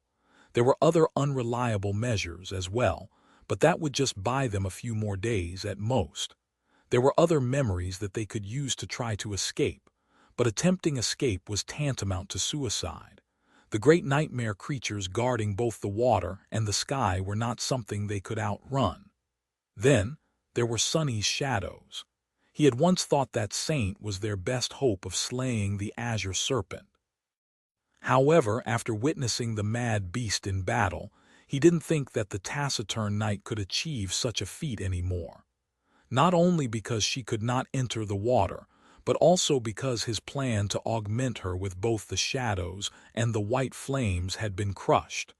Saint could not receive the blessing of the fire, or rather, she could not reap its full benefits. The augmentation had worked perfectly fine in his basement before the Southern campaign, but Saint underwent a fundamental transformation after that. She was now a devil whose body and soul were infused with elemental darkness, and while true darkness somehow worked in tandem with Sunny's shadows, it refused to accept Neff's light. Saint could either use one or the other. In any case, the result was not nearly as powerful as Sunny had imagined it to be. They could bestow the power of Shadow Flame on his other transcendent devil, though. Sadly, Imp was not nearly as formidable of a warrior as Saint. On top of that, the little bastard was in a coma, or a food coma at least. The scrawny goblin had finally stopped devouring the tarnished silver and fell into a deep slumber. Sunny had a hunch that, after the great mass of mystical metal was fully digested, his gluttonous fiend would grow much stronger. But there was no telling how long it would take, so he sent Imp into the nurturing black flames of his soul to complete the evolution in peace. In any case, Imp was of no help for now. The same went for Nightmare. The tenebrous steed had loyally guarded their dreams and subjugated a good number of them, but he was still an awakened terror. Even if the black stallion managed to unlock his terror ability, he was no match for a great beast, let alone a great monster like the dark butterfly. So Sunny and Neffs had no tools that could help them escape from the shell of the black turtle, which was why Sunny was sitting on the cold stones and staring aimlessly at the water. The water was much less cloudy than it had been before. The vivid red color had receded, turning pale pink. The black turtle only had so much blood after all, and by now most of it had dissolved in the endless current of the great river. As he looked, the water suddenly foamed, and a giant serpentine head rose from its depths. A familiar gaze pierced him, brimming with hatred and madness. The Azure Serpent did not look too good. Just like the carcass of the black turtle, which had once seemed grand and indestructible, was now pitiful and hollow, the great beast was in a dire state. One of its cloudy eyes was gone, replaced by a bloody hole. Half of the terrifying fangs in its obliterating maw were either cracked or broken. Whole chunks of flesh were missing from its long neck, revealing red meat and white bone. And yet the Azure Serpent was undeterred. It was just the same. Its fury was the same, its hunger was the same, and its mad determination to kill the two humans was the same. The great beast stared at Sunny, and Sunny stared at the great beast. "Aren't you a persistent one?" His voice sounded grim and hoarse. Sunny remained silent for a while, then suddenly spat. "But what do you even know? Do you think you're so special? I know fury too. I know hunger too. I know madness too. Oh, and I've killed plenty of creatures more powerful than me too." A dark smile appeared on his face. "Who are you to dare stare me down, beast? I am Lost from Light, who was born from the shadows. I am the rightful heir of death and the bastard son of fate. Wherever I go, ruin follows. If you had any sense, you would have run away as soon as you saw me." He shivered slightly, then sighed. "Ah, but it's too late now." "What a pity." Standing behind him, the Sin of Solace laughed with disdain.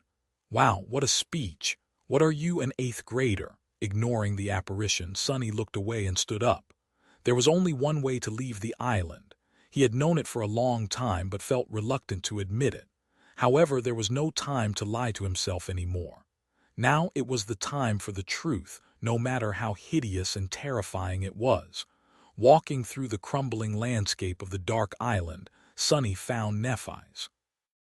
Despite everything, she was still practicing with her sword. The lethal blade and its master were both beautiful. The world of the great river was lethal and beautiful too. Sensing his approach, Neffis stopped and glanced at him with a composed expression. Sunny took a deep breath before coming to stand next to her, looking into her eyes. "I have something to say," she nodded slowly. "What is it?" Sunny lingered for a moment, then offered her his hand. "Give me your flame, all of it." Neffis frowned slightly, a hint of concern appearing in her striking gray eyes. "Why?" He looked at her silently for a while, thinking. Sunny had told the old snake that ruin followed wherever he went, but really he was the one following ruin around most of the time. The two of them followed each other, unable to separate, just like a shadow and a star casting it could not be separated. They were quite a pitiful pair. Eventually he steeled his resolve. "Because I am going to kill the Azure Serpent." Chapter 1275, last resort everything that needed to be said had already been said. Everything that needed to be done had already been done. Granted, there was not much to these preparations. Sunny and Nephi's were in a desperate situation, and they could only escape it by resorting to desperate means. This was going to be it. They were either going to live or die. Sunny looked at the weathered surface of the black turtle's shell as they walked to the shore. The black rock, the green moss, the deep fissures with murky water glistening in some of them. He had spent the first month of the nightmare here. It was a harrowing place, or rather, it was supposed to be harrowing. But strangely, all he could remember about the dark island were happy memories. Training with Nephi's until sweat covered their bodies and a pleasant fatigue settled in their muscles. Laying on the moss and staring at the dreamlike sky, unbothered by the movements of the world. Eating delicious meals and drinking cool, sweet water, bathing in the warmth of a campfire as they talked to each other, surrounded by darkness. All of that was coming to an end. It already had. He was reluctant to let go of this harrowing paradise, but there was no other choice. Maybe I truly am mad. Sunny had entered the nightmare utterly crushed. From Falcon Scott to the Battle of the Black Skull, he had tasted nothing but bitter failure. He had wished to be strong. He had made this wish come true, only to find out that it was of no use in the end. As if to mock him, fate had obliterated everything. However, somehow, he had truly been content on the dark island, sailing through a river of unholy blood on the corpse of a dreadful monster, being pulled into the past by the current. He had been happy on that journey, and happier still to share it with someone he was fond of so much. He had been having fun in the depths of a nightmare. So what if I'm mad? He would need madness to survive today.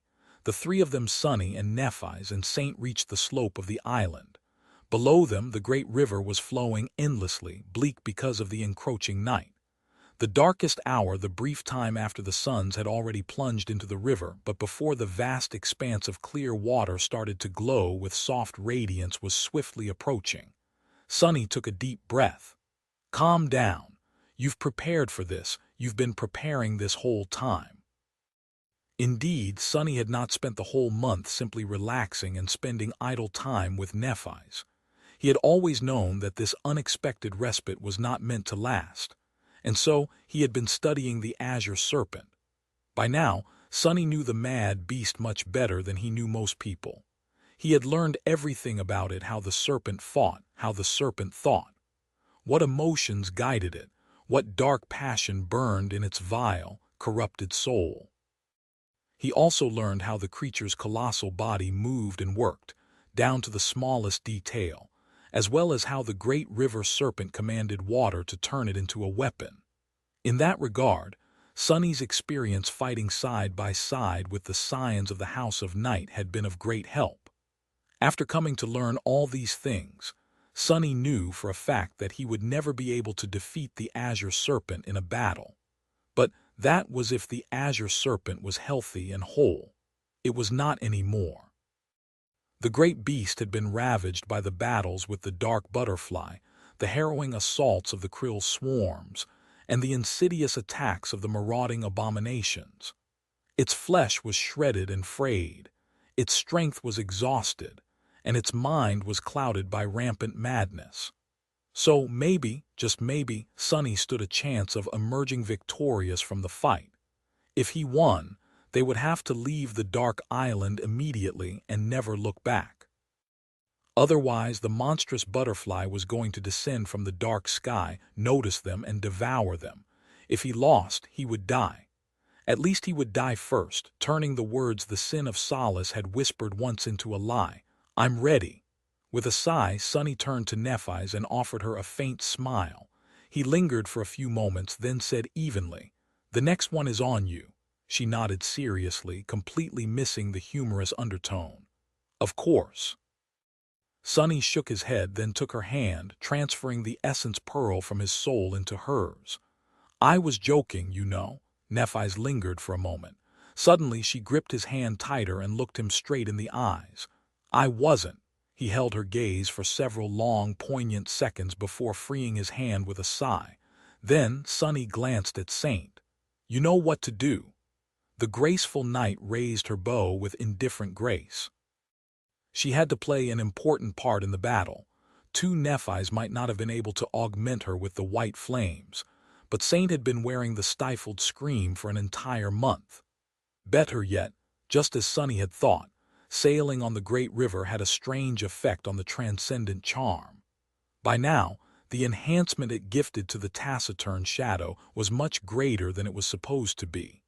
Even without the augmentation of the shadow flame, she was frighteningly powerful. Finally, Sunny looked back at Nephis. "Do it." He felt the purifying warmth flowing into his body and soul, strengthening both. At the same time, all 5 of his shadows wrapped themselves around him. In an instant, Sunny felt strong enough to crush the black rocks with his bare fists and shake the entire world with his steps. Turning to the great river, he took a deep breath and whispered, "Lost from light, remember, this is your name." Then he opened the gate of the shadow lantern and allowed a flood of shadows to flow out of it, drowning the slopes of the island. They flowed down like an avalanche of darkness, eventually touching the water. Sunny closed his eyes and dissolved into the shadows. In the next moment, the shadows moved, and something tore free from their dark embrace. A giant serpent with scales as black as onyx manifested itself from the darkness and dove into the water with a deafening roar. Chapter 1276, Dance of Monsters. Sunny was ready for battle. No, he wasn't Sunny anymore. He was a mighty serpent, clad in an armor of onyx scales, with fangs as sharp as diamonds and enough fury to incinerate the world. But that was not enough. Following his wrathful roar, the shell hiding below his scales turned into the adamantine mantle. A fearsome obsidian armor encased his flexible body, light as a feather and crafted so intricately as not to restrict his movement in any way. The water exploded into the air when he dove into the depths that belonged to him and him alone. "Old snake!" The call escaped his monstrous maw, turned into a senseless roar. What he had done was simple, but also indescribably hard. He had dove deeper into shadow dance than ever before, mirroring both the mind and the physique of a nightmare creature. He had not been sure that it would be possible until the last moment, but his meticulous preparation paid off. It was do or die, nothing less. He had spent countless hours observing the Azure Serpent and learning everything there was to learn about it. Then, he dissolved into the shadows and manifested himself back into a tangible form. Finally, he summoned the dead shadow of the black turtle which he had lured into the lantern, to form a mighty shell around his fragile incarnation. But for the first time, the shape of his shell was not that of the shadow fiend. Instead, it was the shape of a monstrous river serpent, the shape of the mad beast whom he feared, admired, and wanted to kill. Of course, this shadow shell could not compare to the real thing. He was only an ascended after all, while the Azure Serpent was a great beast. It was weaker, less resilient, and smaller, maybe a quarter of the size of the actual abomination. However, it was suffused with the power of both shadows and soul flame, granting it power well beyond the limits of what an ascended could possess. It was also protected by the mantle and made to reign the depths. Only, there was another challenging his reign. A maddening fury consumed his mind, and he shot forward through the water like a black spear. He could feel it. The scent of blood spilling from the mangled body of the older, stronger beast. So what if it was older? So what if it was stronger? It would be torn apart by his fangs anyway. The Azure Serpent had felt him too. He sensed a vast shadow rising from below to meet him. It was brimming with harrowing power and terrifying madness, but he was not afraid. He didn't know how to be afraid. All he knew was wrath and bloodlust. The two of them, a colossal serpent covered in beautiful azure scales, and a smaller serpent encased in obsidian armor, wreathed in shadows and blinding white radiance collided in the water, causing gargantuan waves to rise on the surface of the great river. Their first collision would have been his last if he had not twisted his body at the last moment, evading the Azure Serpent's deadly maw and diving under its belly. He had to remind himself that he was lost from light. He was not a mindless nightmare creature. He was not a beast. He was cunning, resourceful, and skilled. He possessed the honed battle sense of a masterful warrior and the powerful soul of a tyrant. It was a strange thing to both believe that he was a serpent with all his heart and know that he was something else. Losing himself in the dance was just too easy, but his true name was like a beacon that guided him home. He, Sonny, understood that he had to remember himself if he wanted to survive. His current form was immensely powerful, no less powerful than a saint's transcendent form would have been, perhaps. He could feel the barriers that had been preventing him from mastering the fourth step of shadow dance breaking. He could feel his boundless, bestial strength. But in front of the Azure Serpent, that strength was almost laughable. Despite the terrible wounds covering the body of the great beast, it was still infinitely more powerful than his. Which was why he had to be devious, cunning, and sober if he wanted to kill his enemy. He had to be deranged and overcome by fury, too. He had to guide his mad fury and sharpen it into a cold and merciless blade. Sonny twisted his serpentine body, dodging the maw of the ancient abomination, and sunk his fangs into an open wound on the Azure Serpent's neck. It was only for a moment, though giving up on tearing out a chunk of flesh. He let go and darted upward a split second later. It was just in time, because the Leviathan's jaws snapped closed just a meter behind him in the next moment. The two of them clashed furiously as they ascended from the depths. The Azure Serpent was much larger, more powerful, and terrifyingly domineering. The Black Serpent was smaller and more nimble, circling around the dreadful beast and delivering vicious bites one after another. However, even without being caught in the Leviathan's jaws, Sonny was suffering tremendous harm. As their bodies brushed against each other, a vast stretch of the mantle cracked and shattered. The shadows below rippled, the internal structure of the shell twisting and breaking apart. The violent currents created by the passing of the Azure Serpent's body were slowing him down, and his dark flesh was sliced open by the creature's dorsal fin. His shell was bleeding shadows. His essence was being burned. His mind was drowning in pain and derangement. More. Despite knowing that it would cost him his life, Sonny felt compelled to bite into the enemy's flesh and never let go, to hurt the foe as much as he could, even if it meant death. To rip apart, to devour, to destroy. Instead, he continued to dodge the attacks of the Azure Serpent with clarity and skill, all the while attacking with hatred and fury when he could. And all along, he was leading the great beast upward. Finally, they broke the surface and clashed again above the water. The suns were gone and the river had not started glowing yet. The shaking world was dark. With a stifled roar, Sonny dodged the fangs of the Azure Serpent and tried to bite into an open wound on its mangled body, where white bone could be seen. However, before he could, the mad beast's tail crashed into him like an obliterating ram, sending fragments of the mantle flying through the air and a blinding flash of pain piercing in his soul. Arg! Sonny fell heavily into the water, and a tall fountain of white foam rose into the sky. The Azure Serpent let out a demented growl and lunged at him, aiming to bite the hateful worm in half. Before he could, however, two arrows, one black, one white, fell from the darkness and pierced its flesh. Saint and Nephi's had joined the battle. Chapter 1277. Fourth step. Sonny had suffered to lure the Azure Serpent to the surface, but there was a good reason to guide the mad beast there. Two reasons, even Saint and Nephi's. Although neither of them were as capable of fighting the abomination in the water as Sonny was, they could still play an important role in the battle. It was just that he had to create an opportunity for them to do so. And he had. As Sunny was convulsing from pain, two arrows struck the raging Leviathan.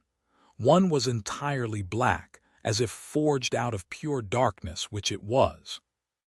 Augmented both by her mantle of darkness and blade of darkness abilities, as well as the enhancement of the stifled scream, Saint's arrow pierced the Azure Serpent's one remaining eye.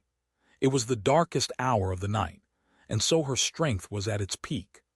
More than that, this first shot she sent was empowered by the dreadful destructiveness of the Death Dealer enchantment, and so it delivered the most damage. And yet, the giant eye of the ancient Leviathan still wasn't destroyed. It was only damaged, becoming painted red, which made the mad beast look even more menacing. Sunny had put a lot of hope into this first salvo, but he was left disappointed. It didn't matter, though. During their violent ascent, he had been strategically trying to place himself on the side of the Azure Serpent where it was blind. However, there was no advantage to be gained there. Whatever senses the enemy was using to perceive his movements were perfect and precise, even without vision. His plan to blind the mad beast had been meaningless from the start. The second arrow was white. Its impact was not nearly as forceful as that of the first arrow, but it was still quite ferocious. Nephi's had always used a sword, but it was simply a preference. As a legacy, she had been trained in the use of all kinds of weapons, and that certainly included bows. There was a powerful memory longbow in her soul arsenal, crafted by the Forgemasters of Valor, and several enchanted arrows as well. But even then, the white arrow barely managed to pierce the flesh of the Azure Serpent despite sliding faithfully into an already existing wound, where the azure scales and the tough skin of the Leviathan had already been torn open by the dark butterfly. The damage was negligible. That was just as expected, too. Neph's goal was not to wound the great beast with her arrows instead. It was to deliver the black venom from the overflowing bitter cusp into its flesh. She coated the arrowheads with the toxin before each shot. One dose of the black venom was not going to affect the Azure Serpent much, but 10, 20, or 30 could weaken it, perhaps. Sunny did not expect Saint and Nephi's to bring the mad beast down.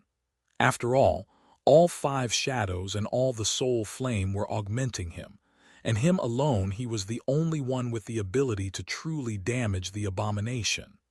But they had to harass and weaken it so that he could deliver a fatal strike.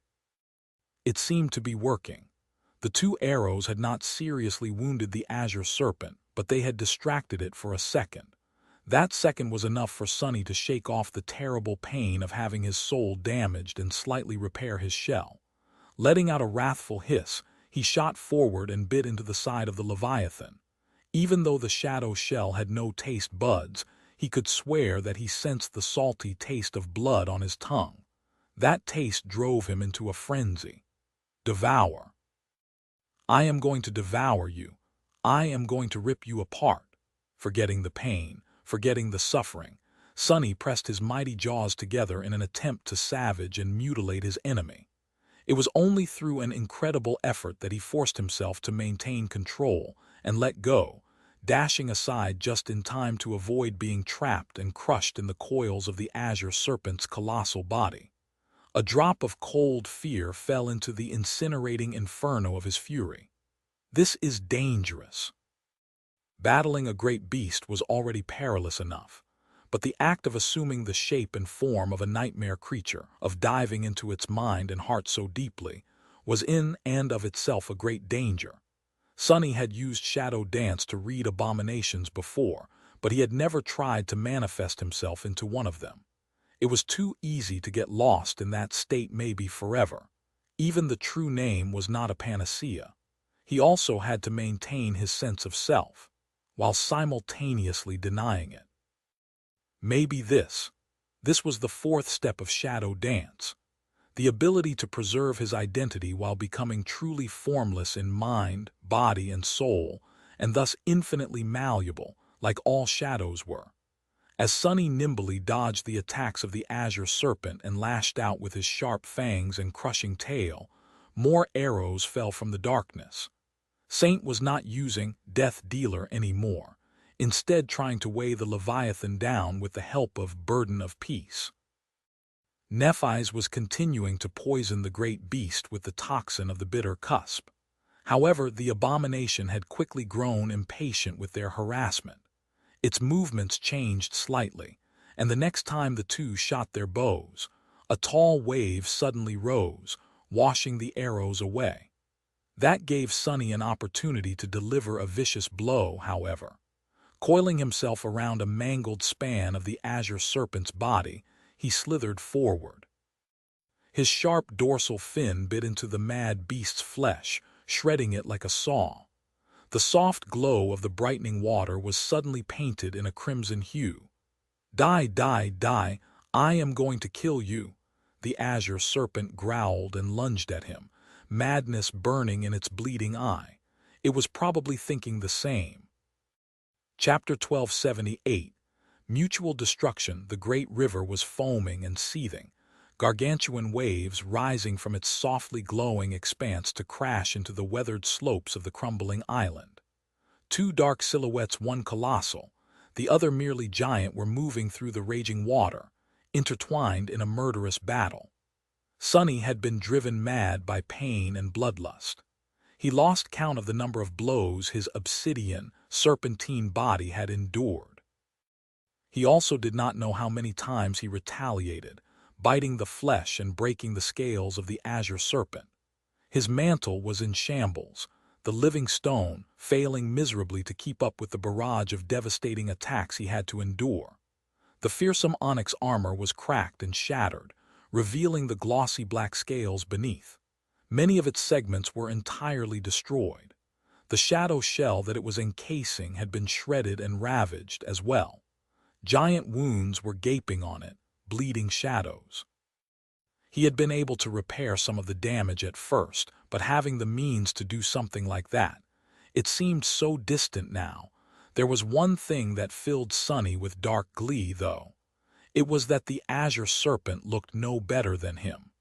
The body of the great beast had already been grotesquely mangled before their battle, and now it was in an even worse state. The wounds that had closed were reopened.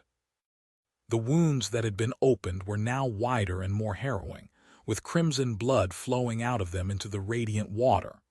Dozens of arrows were sticking out of the abomination's scarlet flesh.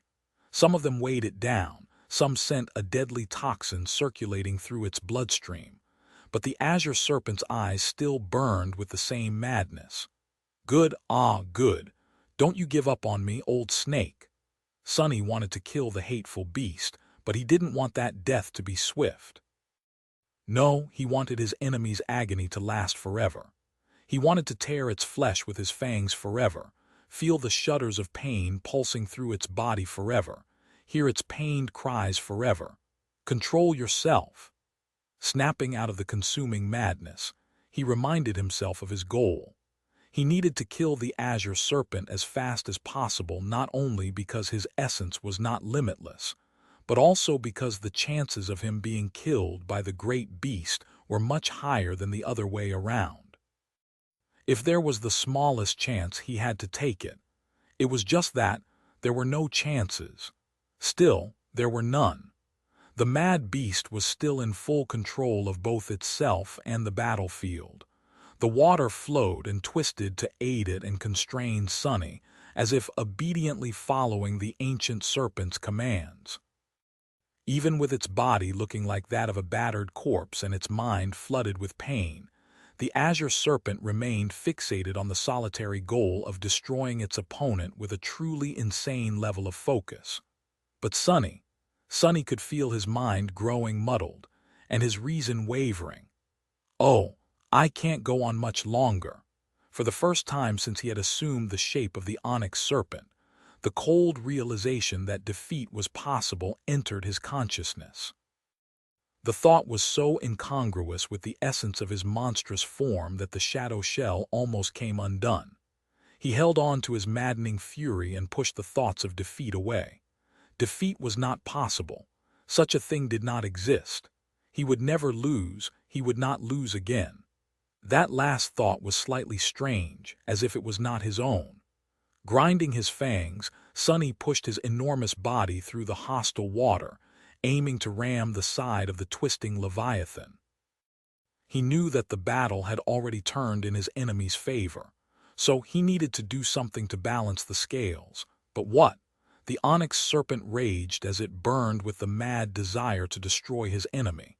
However, Sonny was also calm and cool-headed. What advantages did he have that the great beast did not possess? Both of them were already half dead. He had to kill the enemy, but being killed by the enemy seemed inevitable instead. So then, the two outcomes were not necessarily mutually exclusive. Being killed did not directly stand in the way of achieving his goal. It was only the timing of his death that was the issue. Sonny was filled with an indescribable, furious determination to slay the Azure Serpent. Nothing mattered in front of this hatred and this consuming need, least of all death. It would be all worth it if he could just feel the life leaving his enemy's bleeding body. Mutual destruction. Yes. Yes, he liked it.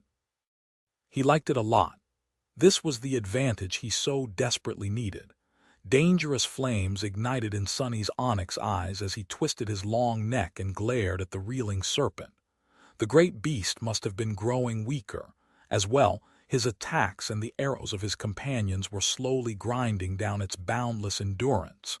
The abomination had been a split second too late and failed to evade being rammed by Sonny's serpentine head, which finally gave him the chance. First, the water. The water had been constraining Sonny, and so he had to wrestle the control of it from the Azure Serpent first. With his understanding of the great beast and the experience of watching Neve and Bloodwave fight, he could achieve dominance for a few moments at least. Coiling his mighty body like a spring, Sonny shot forward with incredible speed. He moved it in a specific way, forcing a powerful current to rush outward and collide with the opposing one, which had been created by the ancient Leviathan. A great whirlpool appeared where the two currents collided, and he tore through it, unopposed. Second, the target. The target was the Azure Serpent's titanic spine. Sonny had to sever it no matter what. Usually, the spine would have been protected by layers of impenetrable muscle, a layer of impervious skin, and a dreadful armor of indestructible scales. But the mad beast had been mangled and mutilated by the long weeks of warding off marauding abominations and the eerily monstrous butterfly. Large chunks of its flesh were missing, revealing bone. At a particular spot just below its head, a long span of the spine was revealed too. That was a good target to choose, especially because the abomination would not be able to use its jaws to defend it. And lastly, the advantage. Sonny did indeed possess an advantage in the battle of mutual destruction. It was because the Azure Serpent was made of flesh, while he was made of shadows. If he sustained too much damage, the shadow shell was going to fall apart, but his incarnation, which was small and hidden in its depths, could survive. It was just a matter of luck. Either he would be destroyed along with the shell or get lucky and remain alive. But regardless of the outcome, the hateful Leviathan would die. I am fine with that. Growling viciously, the black serpent shot through the shining waters of the great river and, discarding all pretenses of defense, closed his jaws on the great beast's spine. Chapter 1279. Raging waves. Sonny bit into the spine of the Azure Serpent, igniting what little strength he had left into a violent and furious blaze. Billowing, shadows and flame rose from his onyx scales and wreathed him like a burial shroud. His eyes shone with mad, morbid, murderous malice and chillingly cold killing intent. His jaw pressed down with enough force to shatter mountains. But the spine of a great beast was much stronger than a mountain chain. It resisted his obsidian fangs, refusing to be broken, cracked, or even scratched. Die, die! Drowning in fury, Sonny put all of his resolve, all of his hatred, and all of his desire into crushing the indestructible bone. He violently jerked his head left and right, gnawing on the spine like a rabid dog. If he could not bite through it, he would saw through it. If he could not saw through it, he would grind it down. The Azure Serpent was going to die, no matter what. It was already half dead anyway. However, so was Sunny. He sensed the gargantuan body of the ancient Leviathan moving, and coldly refused to pay it any attention. It did not matter how the mad beast would try to destroy him, or if it would succeed. Sunny had already discarded his survival instinct. The mad beast could not reach him with its harrowing maw, which meant that it was not going to be able to kill him instantly. That was all he needed to know. As his fangs scraped against the spine of the Azure Serpent in a frenzy, the abomination's mangled body rose and ensnared Sunny like a crushing vice. Once he was caught in the coils, there would be no escape, he knew it, but he did not care. All he cared about was the feeling of a thin, shallow crack finally appearing under one of his fangs. The Leviathan's spine was giving. Die! As dark glee washed over his heart, the coils tensed, crushing his ravaged shell. The strength contained within them was unlike anything Sunny had experienced before. It was truly and utterly harrowing. Pressing down with harrowing strength, the Azure Serpent turned the marble carapace of the mantle into stone dust. The serpentine body beneath it was instantly broken, the onyx scales shattering, sharp edges of broken bones piercing the skin and protruding from the horrid wounds. There was blinding pain, but Sunny did not care. More cracks appeared on the abomination's spine now, spreading and merging with each other, and he could feel the giant body of his enemy twitching in pain. He could also feel fragments of bone sinking beneath his fangs. Instead of struggling to save himself, Sunny ferociously bit down on the damaged spine of the Leviathan and persisted in his frenzied attempts to break and mutilate it. Let's see which one of us dies first, old snake, as long as you die first. I don't mind dying second. The dorsal fin of the great beast effortlessly cut into his shell, slicing it open like a saw. Instead of blood, darkness flowed out of the vivisected serpent, only to dissolve and disappear in the soft radiance of the glowing water. Sunny pressed his jaws together in all-consuming fury, and finally felt the bone crumble beneath his bite. Will my incarnation be destroyed, or won't it? Not that it mattered too much. Killing the enemy was the only thing that mattered. There was nothing else. A strange sound that was half a deranged roar and half a wail of agony escaped from his maw. His jaws started to slowly move toward each other. At the same time, the damage his body had received was nearing the level of being catastrophic. By all accounts, his shell should have already come undone, but Sunny had submerged so deeply into the sensation of being a serpent that his absolute belief held it together still. He felt the shadows part before the sharp blade of the Leviathan's fin, opening a straight path to the tiny incarnation hidden within them. Death was swiftly approaching, but at the same time, he felt the spine of the Azure Serpent shattering as his fangs sank into the sweet marrow. The mad beast convulsed and let out a roar of blind agony. However, just like Sunny, it did not know surrender. It only had murder on its mind, and so the vice of its coils only grew stronger, crushing and slicing the hateful worm with unquenchable wrath. It was only a matter of moments now before Sunny's defenseless shadow form would be destroyed. Death. He did not know if he had called upon his enemy's death or greeted his own. For a split second, the shadow flame billowing from his mangled body ignited with startling intensity. In Sunny's mind, everything disappeared. The only thing that remained was an imperative resolve to kill the enemy. His jaw snapped shut with a deafening clap. In the next moment there was nothing but pain. Sunny lost his sight, his hearing, his smell, his sense of touch, even shadow sense was gone, leaving him in an empty abyss where the only thing that existed was agony. All his thoughts were incinerated and all his awareness was banished by torment. Ah! He couldn't even scream because he had forgotten how. But despite all that, he was satisfied, he was thrilled, he was happy. I killed it, right. There was no way to know, but then, As if to answer his faint plea, a familiar voice whispered, "You have slain a great beast, Daron of the Twilight Sea. You have received a memory."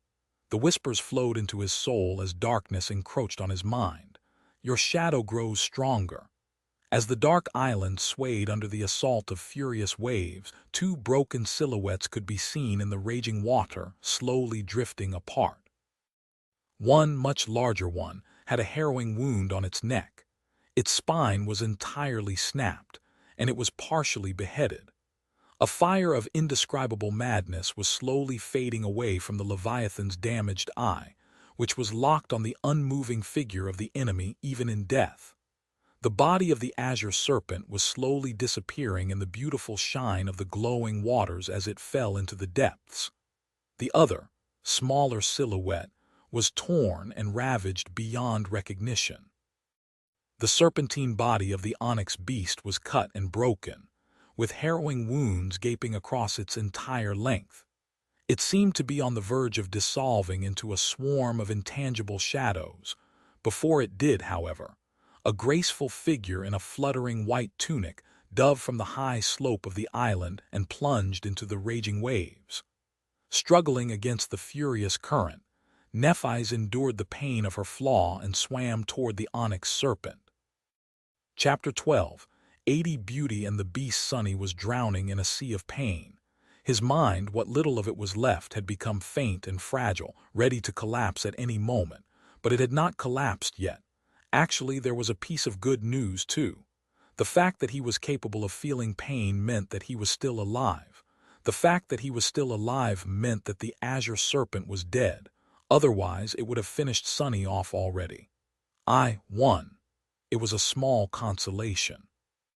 The pain was so unbearable that he almost wished for death. However, Sunny was too attached to life to throw it away if there was the tiniest chance to survive. He was going to desperately cling to it with everything he had. Before, he would have done it simply out of spite, but now there were things he cherished and goals he wished to achieve. He really wanted to live. What the hell is happening? It was hard to form legible thoughts, but he somehow managed to evaluate his current state. Overwhelming pain, the loss of all senses, he was in shock.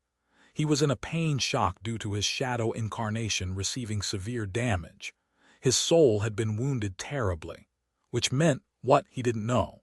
What was he supposed to do? Was there anything to do? Arg, it hurts. For now, Sunny decided to do his best to endure the pain and hold his crumbling mind together. It wasn't easy or pleasant or possible, but he persisted. He persisted with everything he had. And after an eternity of torment, there was finally a change. Sunny seemed to regain his hearing.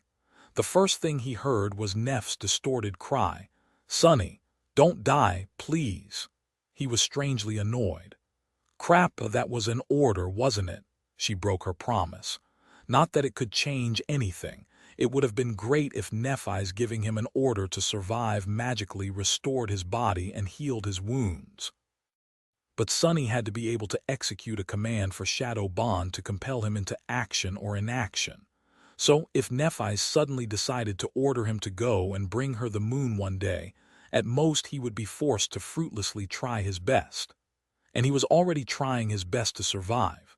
No, really, who does she take me for? Nephis had been the one who called him a cockroach in the first place. As a compliment. Of course, he would do everything in his power to remain alive.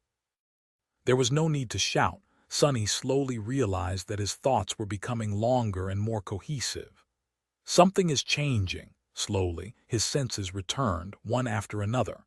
Hearing was first, followed by shadow sense of touch, smell, taste, and finally sight.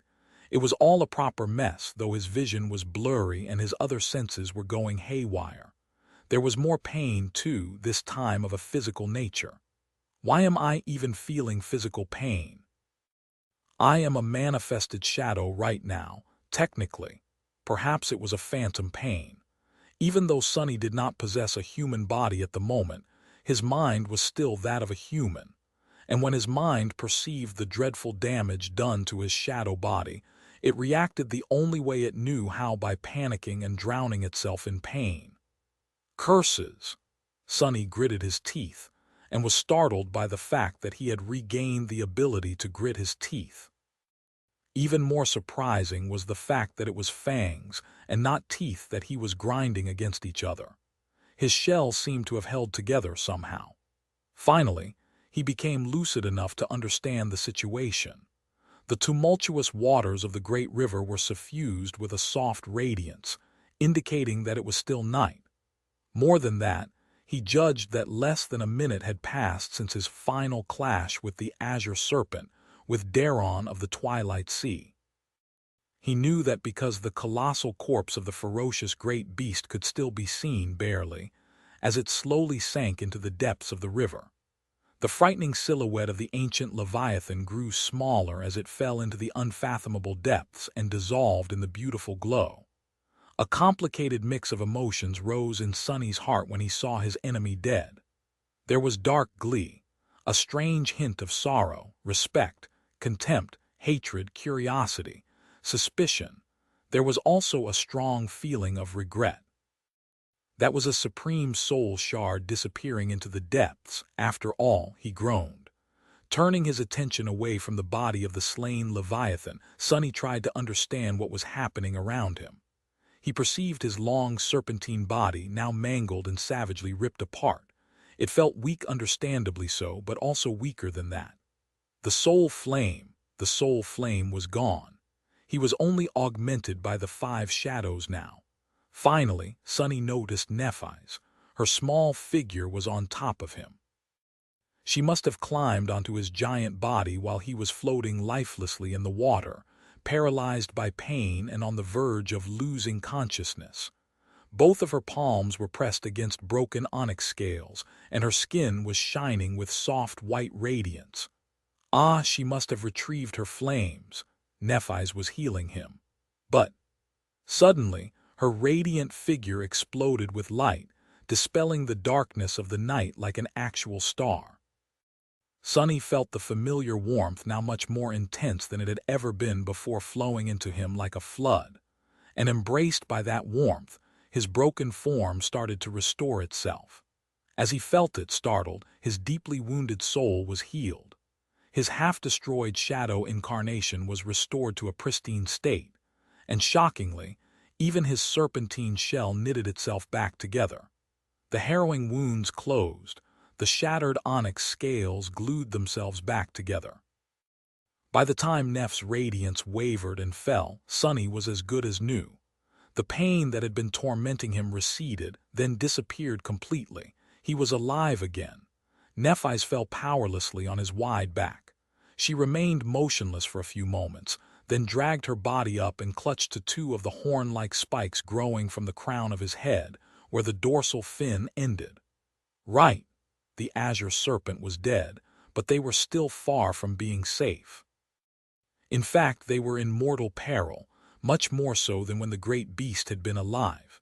It was because there was no one to stop the dark butterfly from conquering the carcass of the black turtle anymore. Worse than that, the abominable creature had surely noticed a blinding star suddenly igniting in the darkness of the night. It was bound to descend upon them at any moment. So, it was time for the second part of the plan.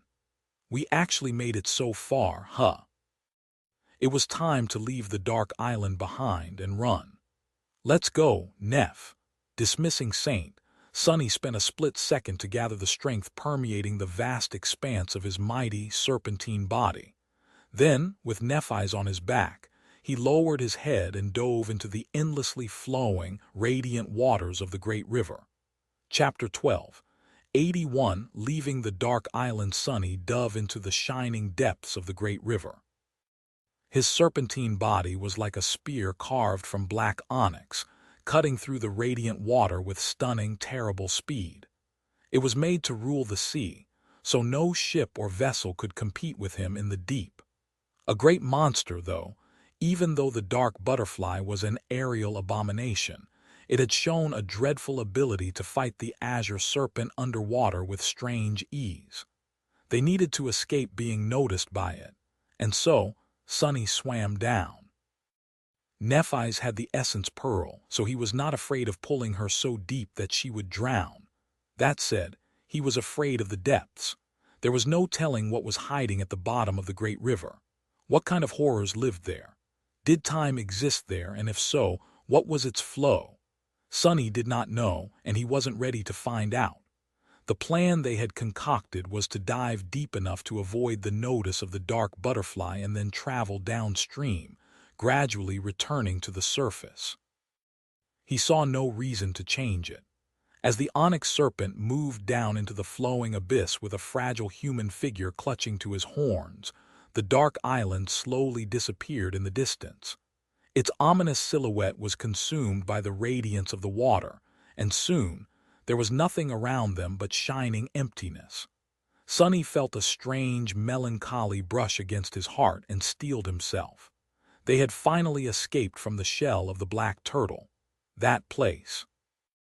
It had given him the peace and comfort he so desperately needed after the disastrous resolution of the dreadful and bitterly long Southern campaign. For a while it was like a paradise, but that paradise was a dark one. In the end, it had turned into a death trap, and now they were leaving both the paradise and the trap behind. Don't look back. He refused to. There were, without a doubt, a lot of much more harrowing obstacles waiting for them ahead, and hopefully at the end of them all, they would be able to find a new paradise of their own. Sonny carried Nephi's deeper and deeper into the great river. Slowly, the radiance of the water grew brighter, its flow more tumultuous, and the pressure assaulting them heavier. Knowing that his serpentine shell was much more resilient than Neph's body, he hesitated to go any further. It was enough, anyway. If the dark butterfly was going to pursue them, it would have already plunged into the river and attacked. A powerful sense of relief flooded his mind. Thank the gods!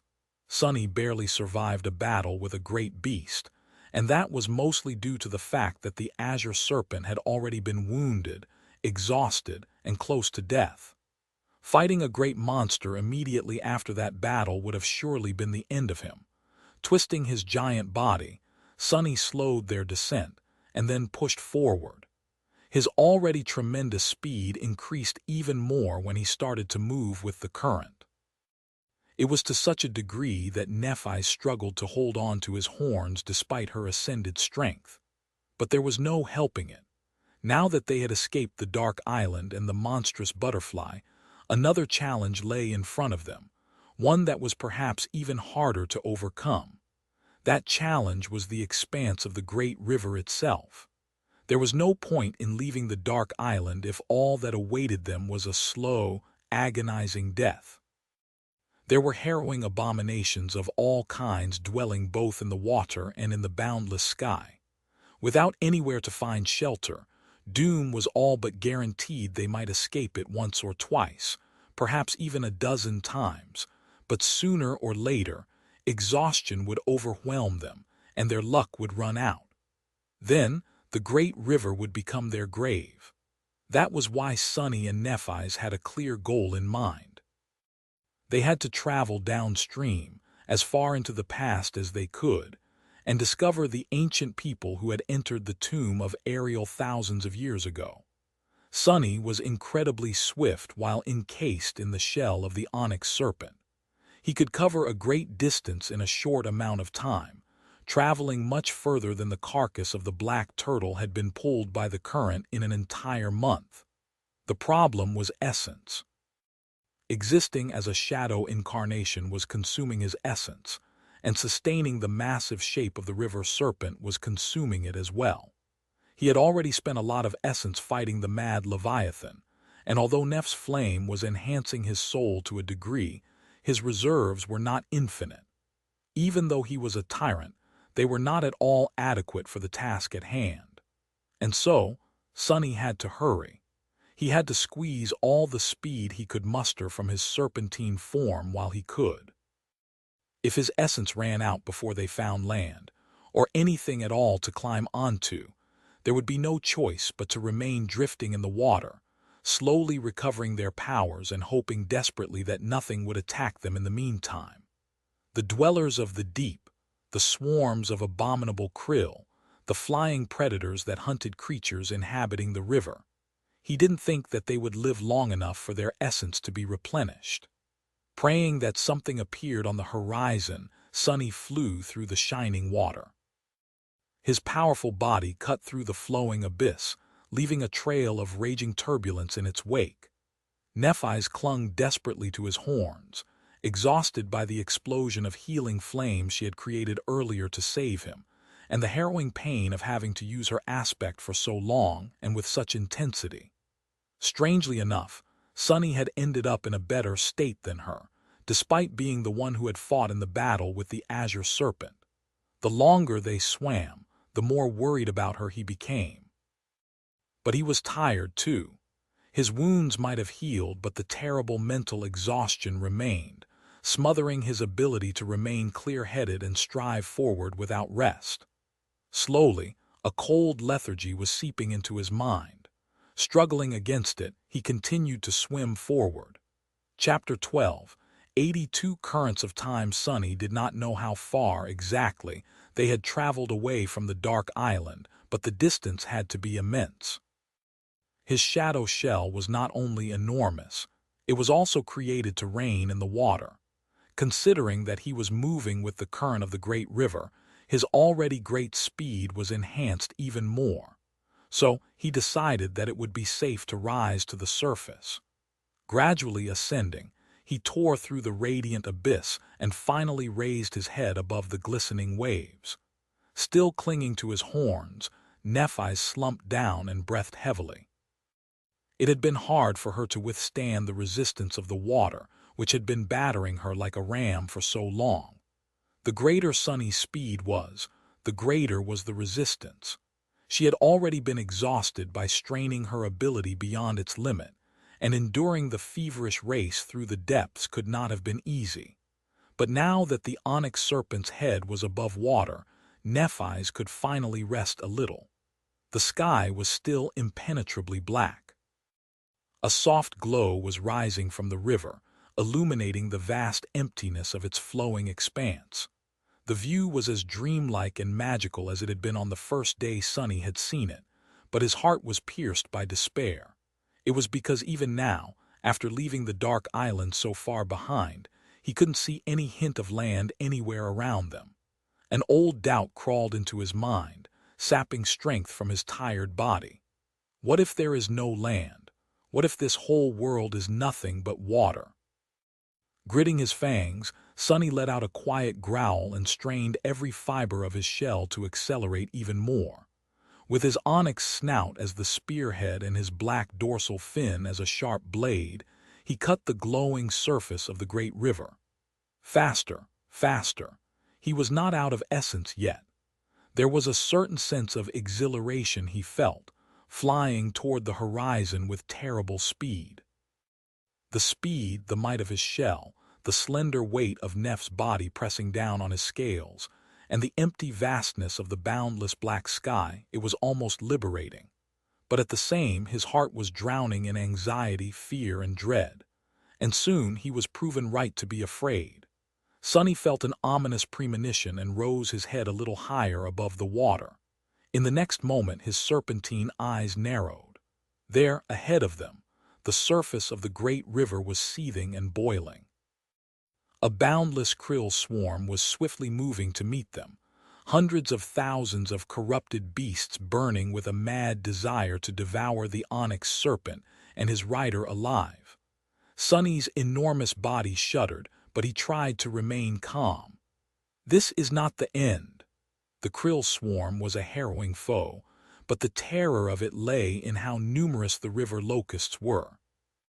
The hungry legion rushing towards Sunny was the largest he had ever seen by far, enough so that even the Azure Serpent might have been unable to prevail against it.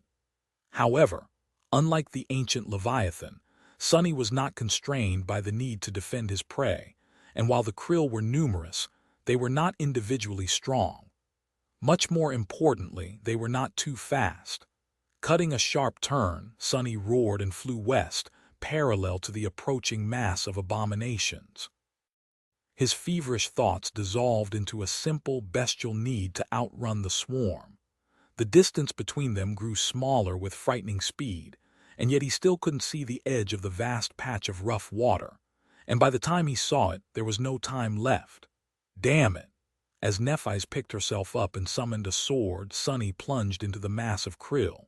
The water surged around him, creating a barrier, but more than a few abominations passed through it. His jaws snapped, and Neph's sword flashed. A few moments later, they broke the wall of river locusts and tore free of the swarm. Sunny had just barely reached the edges of the rough water patch, and even though they had to go through the krill at the very end, the expanse of the great river in front of them was clear. Sunny swam with all his might, skirting the pursuing swarm and increasing the distance between the slithering locusts and his tail. Faster, faster, faster. Soon, the krill were left far behind. Nephi slumped again, clutching her sword with a trembling hand. He did not have a lot of essence left. They continued to move downstream, covering a tremendous distance. The onyx serpent flew like an arrow, much faster than any arrow could fly. But that was still not enough. After the first swarm, there was another. After the second swarm, there was a harrowing creature that lunged at them from the depths. After the creature, there was a gargantuan mass of rotting seaweed that almost ensnared and devoured them, a dozen grotesque maws suddenly appearing from beneath the swaying weeds. And after that, there were more horrors than he could count. Flocks of predatory birds that seemed to have pearls growing in their desiccated flesh, invisible creatures that were able to instantly turn large spans of the river into adamantine ice, ghostly lights that burned in the depths of the water, filling their minds with an indescribable desire to approach them. But Sunny was a river serpent, a monarch among beasts. His long body was fast, mighty, and tenacious. He was incredibly fast and at home in the water. He had outrun the krill, tore through the rotting seaweed, dove into the depths to avoid the birds of prey, broke through the ice, resisted the allure of the ghostly lights. He had escaped from them all. However, his essence was running dry. It was almost gone. He was exhausted and well past the limits of his mental strength, and there was still no land in sight. By the time the seven suns slowly appeared from beyond the horizon, chasing away the impenetrable darkness, and the great river stopped shining, he was utterly spent. It was not even a matter of willpower anymore. It was simply a matter of not having anything else to give. His essence was fully depleted. Finally, despair consumed his heart. The shadow shell was the first to crumble. The mighty onyx serpent shuddered and then dissolved into shadows, which were instantly chased away by the pale light of dawn. His incarnation disappeared next. Sunny turned intangible and was then thrown out of the embrace of the shadows, finally regaining his human form. He was in pain. Every muscle in his body felt like it was about to burst. His lungs felt as if they were consumed by fire. His head was heavy and his limbs were weak. He even failed to adapt to the change in time, swallowing a mouthful of water. Which was fine. He was dying from thirst anyway. Sunny felt himself sinking and struggled weakly to stay afloat. But even that was too much of a strain. Am I going to drown? A moment later, a strong arm embraced him, and he felt Nephi's pressing his body against hers. Swimming with the help of her one free hand, she pulled them both upward. Soon, their heads broke the surface of the water. Sunny was momentarily blinded by sunlight and coughed, trying to push air into his lungs. Over, it's over. We won't survive the few days needed for our essence to recover. As he tried to think of anything that could keep them alive, a strange shiver suddenly ran through Neph's body. Since she was still hugging him from behind, he could feel it clearly. Sunny, Sunny, he tried to answer and was suddenly struck by the strangeness of his human body. It felt alien and tiny, not at all befitting a ferocious serpent like him. He had forgotten how to talk. Snap out of it, damn it. Sunny slowly gathered his senses, remembering what it meant to be human. Then he moved his unfamiliar tongue and said hoarsely, "What?" Neph's eyes moved, turning them both to face downstream. Her voice was just as hoarse as his.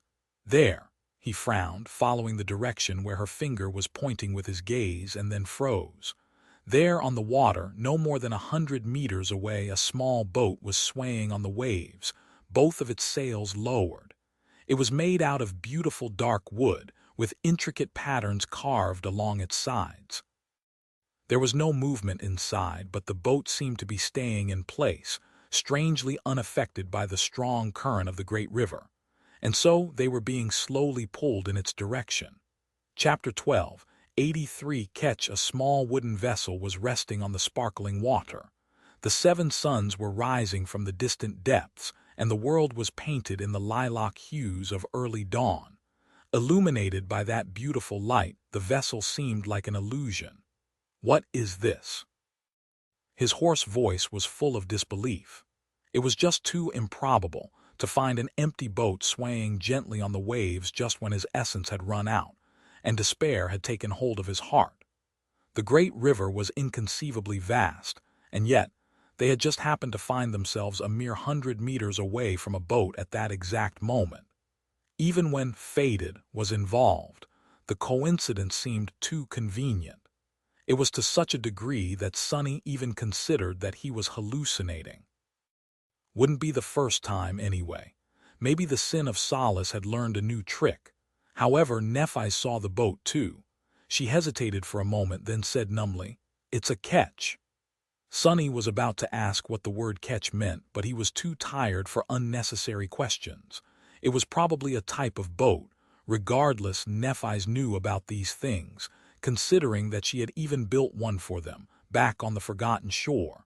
It was probably also a part of her legacy training. The two of them remained still for a few seconds, then swam toward the ketch. Well, Nephi's was the only one swimming while supporting Sonny. He just weakly moved his legs to help her a little. Soon they reached it. Sonny placed his palm on the hull of the sailboat, still unsure if it was real. However, the dark wood felt smooth and solid to his touch. He traced his hand across it, both stunned and relieved. It might be a trap. Even if it was, they had no choice but to climb into the ketch. It was too small to protect them from great abominations like the Azure Serpent, but anything was better than nothing. More than that, the ketch couldn't be as simple as it looked. It was drifting in the harrowing waters of the great river without a scratch on its hull, after all. A mundane boat would have been destroyed in a matter of hours here. Even the piece of flotsam that Sonny had once used as a raft, which was tough enough to withstand the nails of a master, was turned into tiny splinters. It had to have been a part of a large vessel before turning into flotsam too, and that mysterious vessel had ended up being destroyed. Plus, the ketch was not really drifting. It was staying in place, unaffected by the current of time. So it was certainly special in some way. A tentative spark of hope ignited in Sonny's heart. Despite the modest size of the wooden sailboat, its sides were too tall for them to simply climb over them, especially in their weakened state. However, a rope ladder was conveniently lowered into the water near the bow of the ketch, as if inviting them in. Sonny and Nephi's glanced at each other. His paranoia was acting up not without a reason, and from the looks of it, she felt the same way. But there was no decision to make. Since salvation miraculously presented itself, they would be fools not to accept the unexpected gift. Nephi's pushed Sonny toward the ladder and then helped him climb up. Falling over the side of the ketch, Sonny sprawled on the wooden floor. The feeling of something solid under him was both unfamiliar and heavenly. The gentle swaying of the boat was like a lullaby. A moment later, Nephi's awkwardly climbed over the rim and tumbled down, landing squarely on top of him. Sonny let out a weak groan. Ow! They remained motionless for a few moments, catching their breaths, then slowly extricated themselves from each other and took a cautious look around. The ketch was not too big, about 7 meters long. Its layout was very simple. There was only a single deck, with no roofed interior or cabins. The deck was completely open, with 2 masts, a longer one and a shorter one rising into the air like slender, dark pillars. Everything was made with a mundane but exquisite level of craftsmanship. The wooden surfaces were tastefully engraved, showing all sorts of flowing images, now smoothed out by the wind, water, and passage of time. The Ketch seemed like the loving creation of a supremely skilled artisan, even if it had seen better days. One look was enough to tell that the wooden boat was very old. However, it had been maintained with the utmost care, remaining in near-perfect condition. Sonny was musing about who could have taken care of the Ketch when his gaze finally reached the stern, where the steering oar was supposed to be. Unlike the chain breaker, there was no runic circle for the helmsman.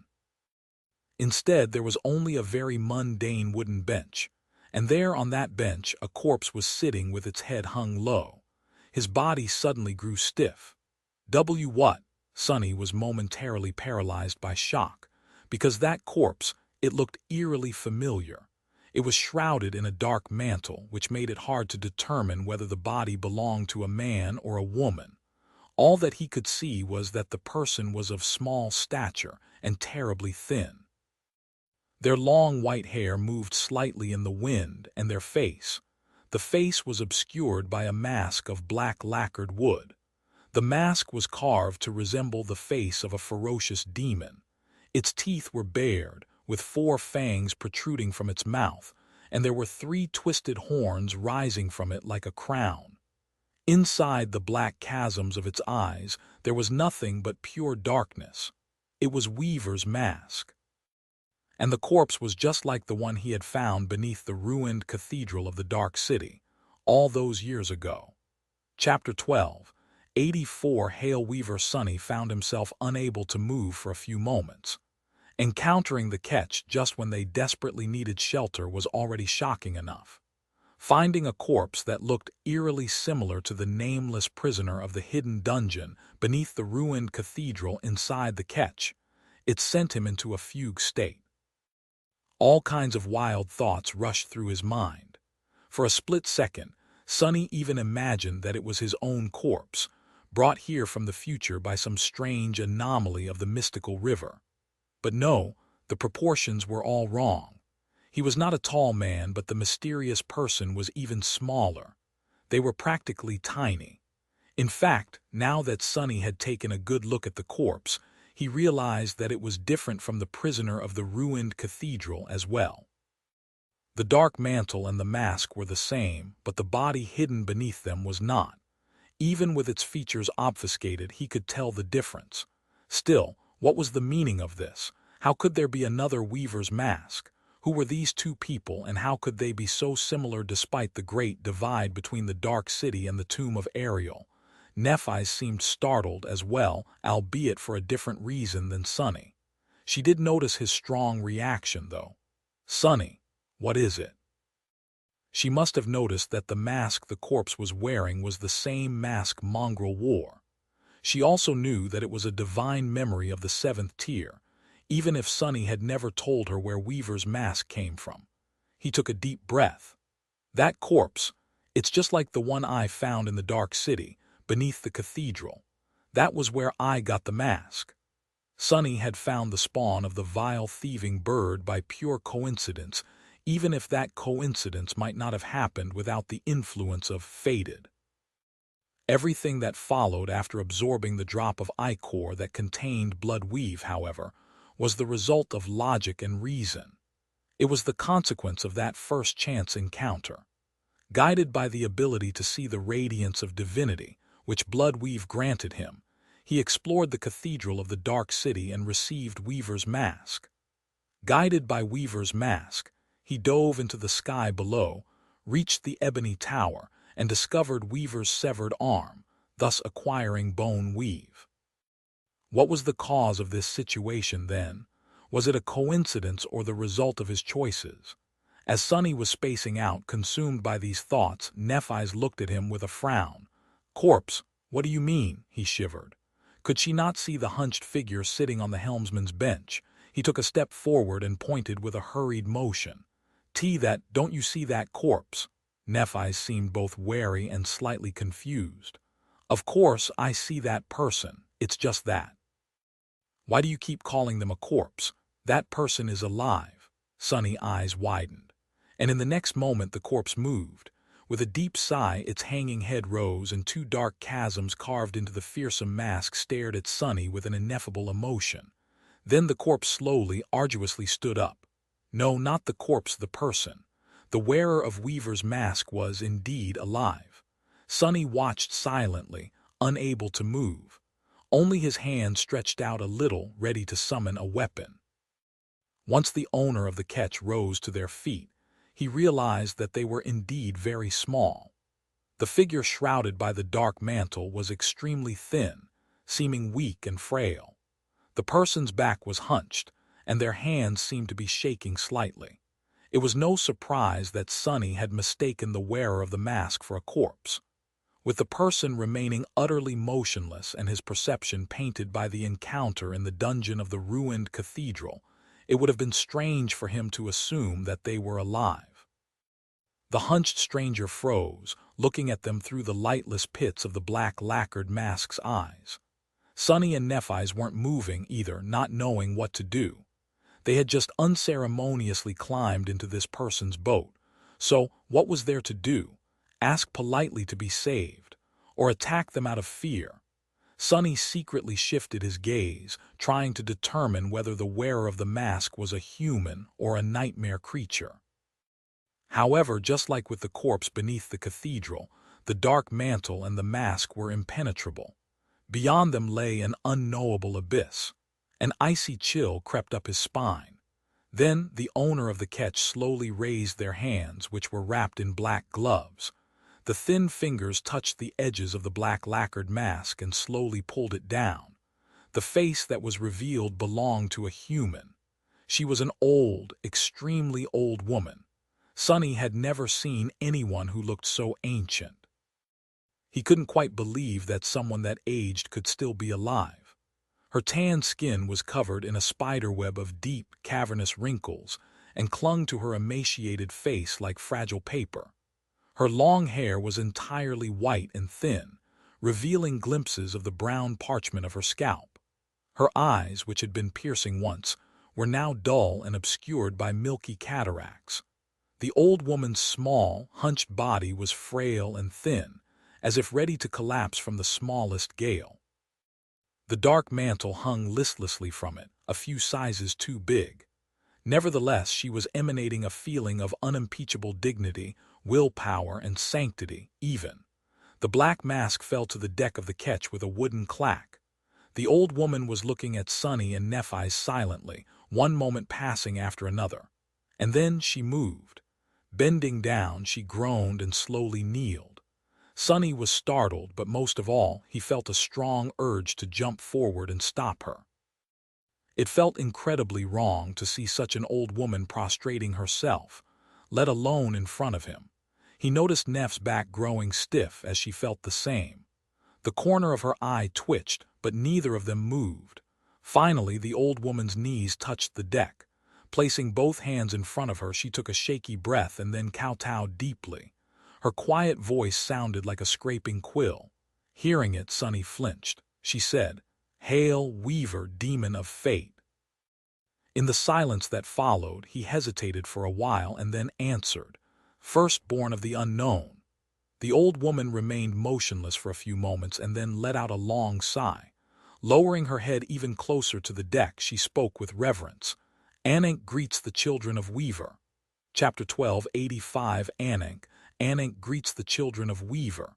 The word hung in the air. Sunny and Nephi's glanced at each other warily, both confused by this strange situation. Why was the old woman prostrating in front of them? Why had she addressed them as children of Weaver? What is going on? Sunny was tired out of his mind, and the inexplicable nature of the strange old woman was simply too much for him to process. She didn't seem hostile, at least. With a sigh, he allowed his exhausted body to collapse and sat down on the wooden deck of the Ketch. Nephi's, meanwhile, hesitated for a few moments, then took several steps forward and carefully pulled the old woman up. "Please rise, grandmother. Do not bow on our account." The owner of the Ketch, Ananke, allowed herself to be gently pulled into a sitting position. Then Nephi's returned to Sunny and sat side by side with him. The two of them were now facing the old woman, waiting for her to say something. But she remained silent. After a few moments passed, Sunny frowned. He felt nervous. There was no telling just how powerful this woman was and what her intentions were. Ananke was a complete mystery. She could also provide answers to many mysteries that had plagued him. So he asked, "I am sorry, grandmother, but why did you call us the children of Weaver?" There were many questions he wanted to ask, but this one was the most pressing. Its answer could explain how old Ananke would treat them. The old woman took a deep sigh, then spoke in her thin, creaky voice. "Because you are the chosen of the nightmare spell. You are a miracle. Your existence is Weaver's triumph." A proud smile appeared on her lips. It was warm and almost motherly, as though she was indeed a grandmother looking at her young, beautiful grandchildren. Sunny took a deep breath, feeling embarrassed. Weaver's triumph. He was all but certain that the nightmare spell had been created by the demon of fate. Now, the last, tiny sliver of doubt had disappeared. Weaver was indeed the being responsible for the great calamity that had befallen Earth, or maybe for its salvation. Regardless, old Ananke seemed to have a deep connection to Weaver and the nightmare spell. She was also, most likely, one of the people they had wanted to find, a native inhabitant of the great river, one of the ancient people who had entered the tomb of Ariel before the gods fell. But wouldn't it mean that she had come to the great river before the spell was created? Things were still not making any sense. As if reading his thoughts, Nephi's leaned forward and asked as politely as she could, "Forgive me for asking, but who are you, grandmother?" Ananke smiled. What she said next made both Sunny and Nephi's flinch. "I am Ananke, the priestess of the nightmare spell." In the silence that followed, the old woman gently shook her head. "It must be hard for you to imagine, my lord and lady. You come from a time when the nightmare spell has matured and rules unopposed, its blessings given freely to all, but it wasn't always like that. At the beginning, which was also the end, when the nightmare spell was still in its infancy, there was a need for people like me to tend to it, protect it, and above all to help it spread so that it could grow stronger." Her wrinkled face grew somber, and a heavy sigh escaped from her lips. Which wasn't easy at all. After all, we, the followers of a demon, were deemed heretics and persecuted by servants of the gods. All were despised. Many were hunted down and put to death. Well, not that I experienced any of that myself. Every sentence the old woman spoke was a revelation, and they followed one after another. There were so many startling pieces of information she was sharing freely with them that Sunny found himself unable to digest it all. He felt like a person who was drowning in a deep sea after spending years dying from thirst in the desert. Priestess of the nightmare spell, the beginning that was also the end. Must be the early stages of the war between the demons and the gods. Wait, the spell was not created as it is today. It had to grow, be grown even, persecuted by the gods. What? He was failing desperately to keep up, tired as he was. Nephi's was struggling too, but it seemed as though she had a slightly better grasp of the conversation. White sparks ignited in her eyes. "So, our existence is proof that the suffering of the followers of Weaver was not meaningless, that the nightmare spell you worshipped and proselytized has realized its great design." Ananke nodded and looked at them with reverence, which made both feel uncomfortable. "Indeed, you are very wise, my lady." Nephi's remained silent for a few moments, then remarked evenly, "You don't seem to be surprised by the fact that we come from the future." Sunny forced himself to focus. It was a very poignant question, and one that he had failed to think of himself, distracted by the avalanche of revelations. The old woman slowly nodded, her breath ragged. It seemed that it was hard for her to speak for so long, but she still forced herself to answer. "Of course, I am not surprised. Haven't you come from upstream, my lord and lady?" Nephi's and Sunny glanced at each other. They had indeed. The natives of the great river which flowed from the future into the past would have had a different perception of time. For them, people from the future might not seem that strange. Ananke took a breath, then added tiredly, "Oh, but I was also warned that you would come." Huh, that was perhaps the most shocking revelation yet. After a moment of silence, Sonny raised an eyebrow while hiding how shaken he truly was. Warned? How? The old woman nodded again, her unbound white hair moving in the wind. "I received a message in my dreams, a message that the children of Weaver would come, and that—" she paused for a few moments, catching her breath, then finished fervently, "and that I must help them reach fallen grace where Dusk, the last of the Sibyls, reigns." Chapter 12, 86 Fortuitous encounter Dusk, Sibyl of the fallen grace. Sonny shivered. Of course, he remembered who Dusk was. He was wearing a tunic called Shroud of Graceless Dusk, after all the transcendent memory of the 6th tier he had received for slaying the terror of Low 49. That damned horror. If he were to try and assign numbers to the enemies he had faced in Antarctica based on how many mental scars they left him with, the beautiful flower of floating white silk would be squarely placed second, right behind the winter beast. Even Goliath, who had literally killed him, did not leave as harrowing of an impression. Of course, Dusk was most likely neither dead nor corrupted yet in the nightmare. She was still a human, and seemed to be ruling a place called Fallen Grace. Since Sonny and Nephi's wanted to reach the civilization of the Great River and find the Sibyls, this destination was perfect. It was a little bit too perfect, even. Ananke had answered one of the most important questions they had. The improbable coincidence of them finding her Ketch just when they needed it was no coincidence at all. She had come knowingly, expecting to find them. But who was it that had instructed her where to find them? In her dreams, no less. Who was pulling the strings of this nightmare behind the scenes? Is it perhaps the last Sibyl herself? Sonny frowned, knowing that he would not find the answer any time soon. The earliest opportunity was probably going to be when he came face to face with the Sibyl of the Fallen Grace again. He sighed. Fallen Grace? How far is that? Old Ananke hesitated for a few moments. It is far, very, very far, so far that I won't be able to guide you all the way there. She grew silent, her eyes closing slightly. It almost seemed as though she had dozed off. Then, however, the old woman shook slightly and added, "But I will take you as far as I can go, my lord and lady. Ah, you see, we demon followers weren't welcome here in Ariel's tomb either. They chased us away, and we traveled upstream for a long time before settling down and building Weave. Weave. It's one of the human cities on the great river like Fallen Grace. Or at least it used to be." Sonny and Nephi's looked at each other. Why was it that Ananke was unable to return downstream? Was there some kind of internal strife between the locals of the great river? Would it be dangerous for her to enter the waters controlled by the Sibyls? And what did she mean that Weave only used to be a city? Nephi spoke cautiously. "We wouldn't want to put you in danger, grandmother." The old woman smiled. "Helping you is both my wish and privilege, my lady. Do not worry about me. I am of the great river." Her speech was slowing down, and her words became slurred.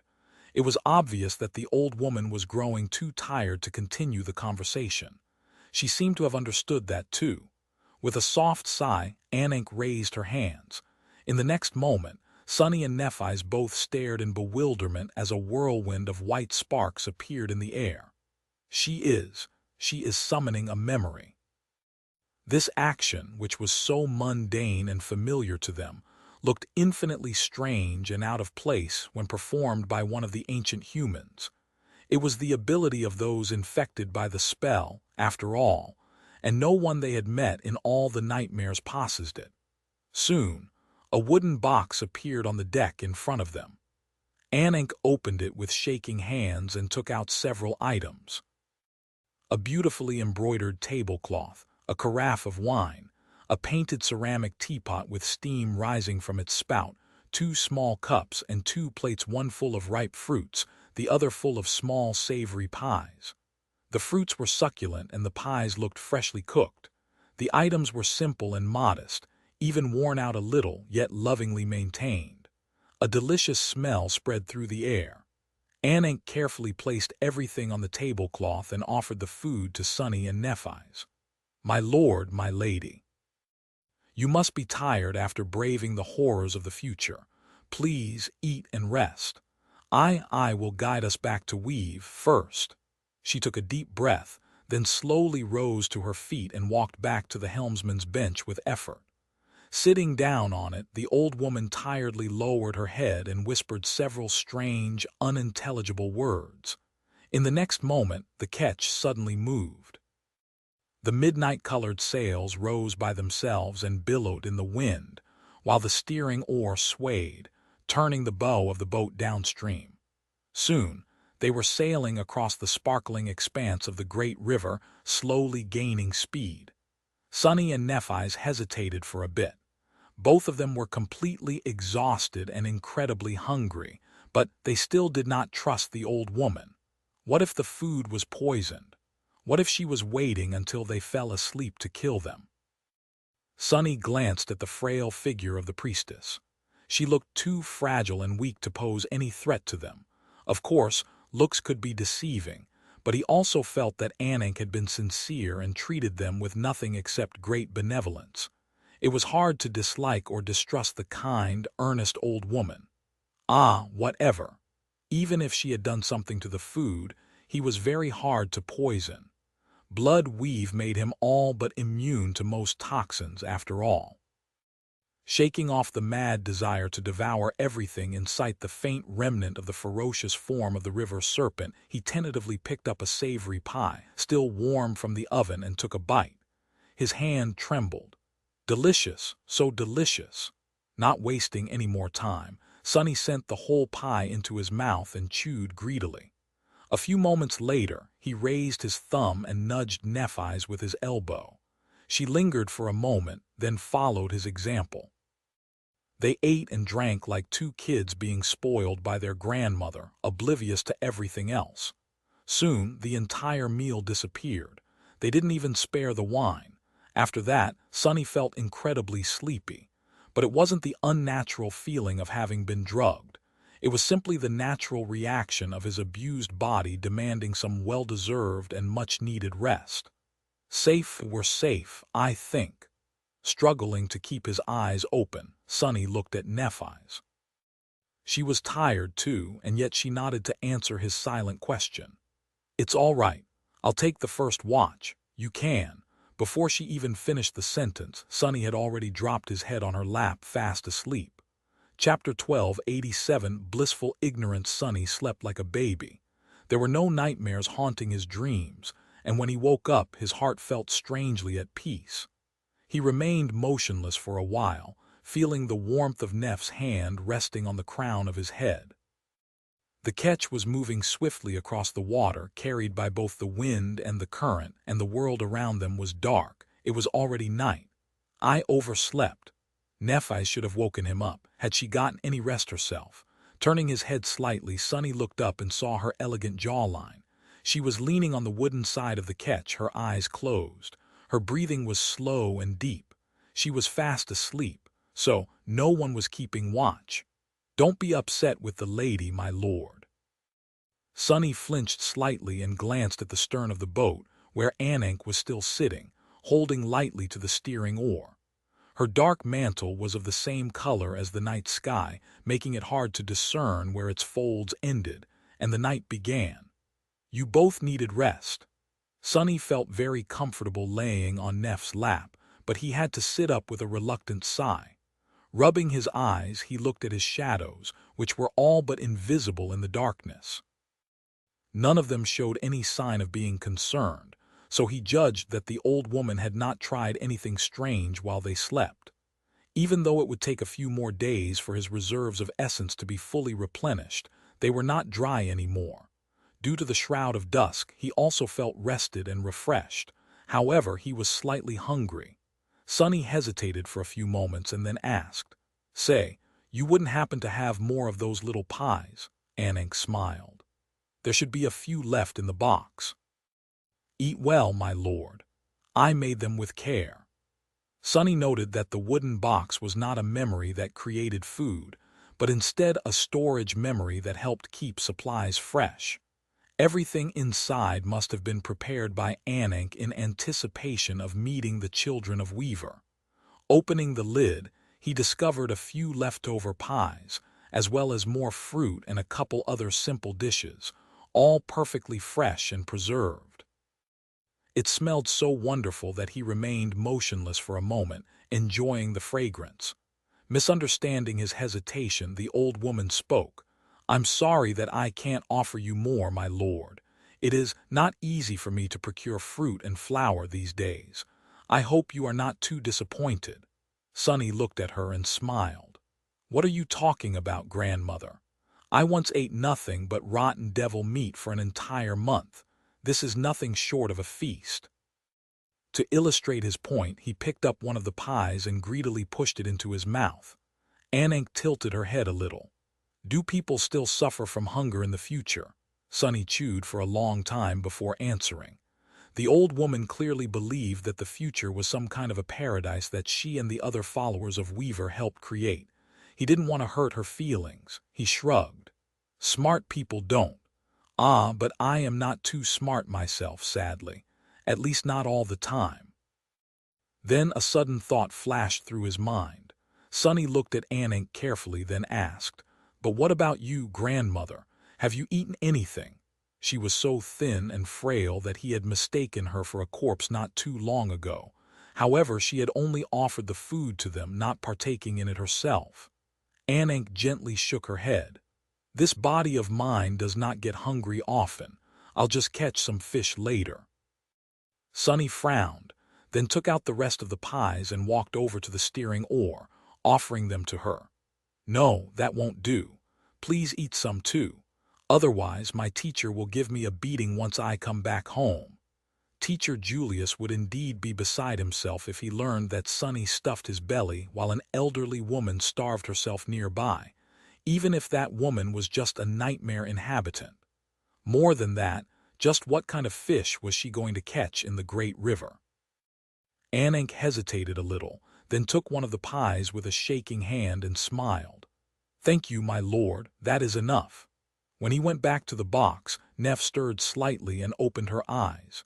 She stared at her empty lap for a few moments, then looked at Sonny and blinked a couple of times.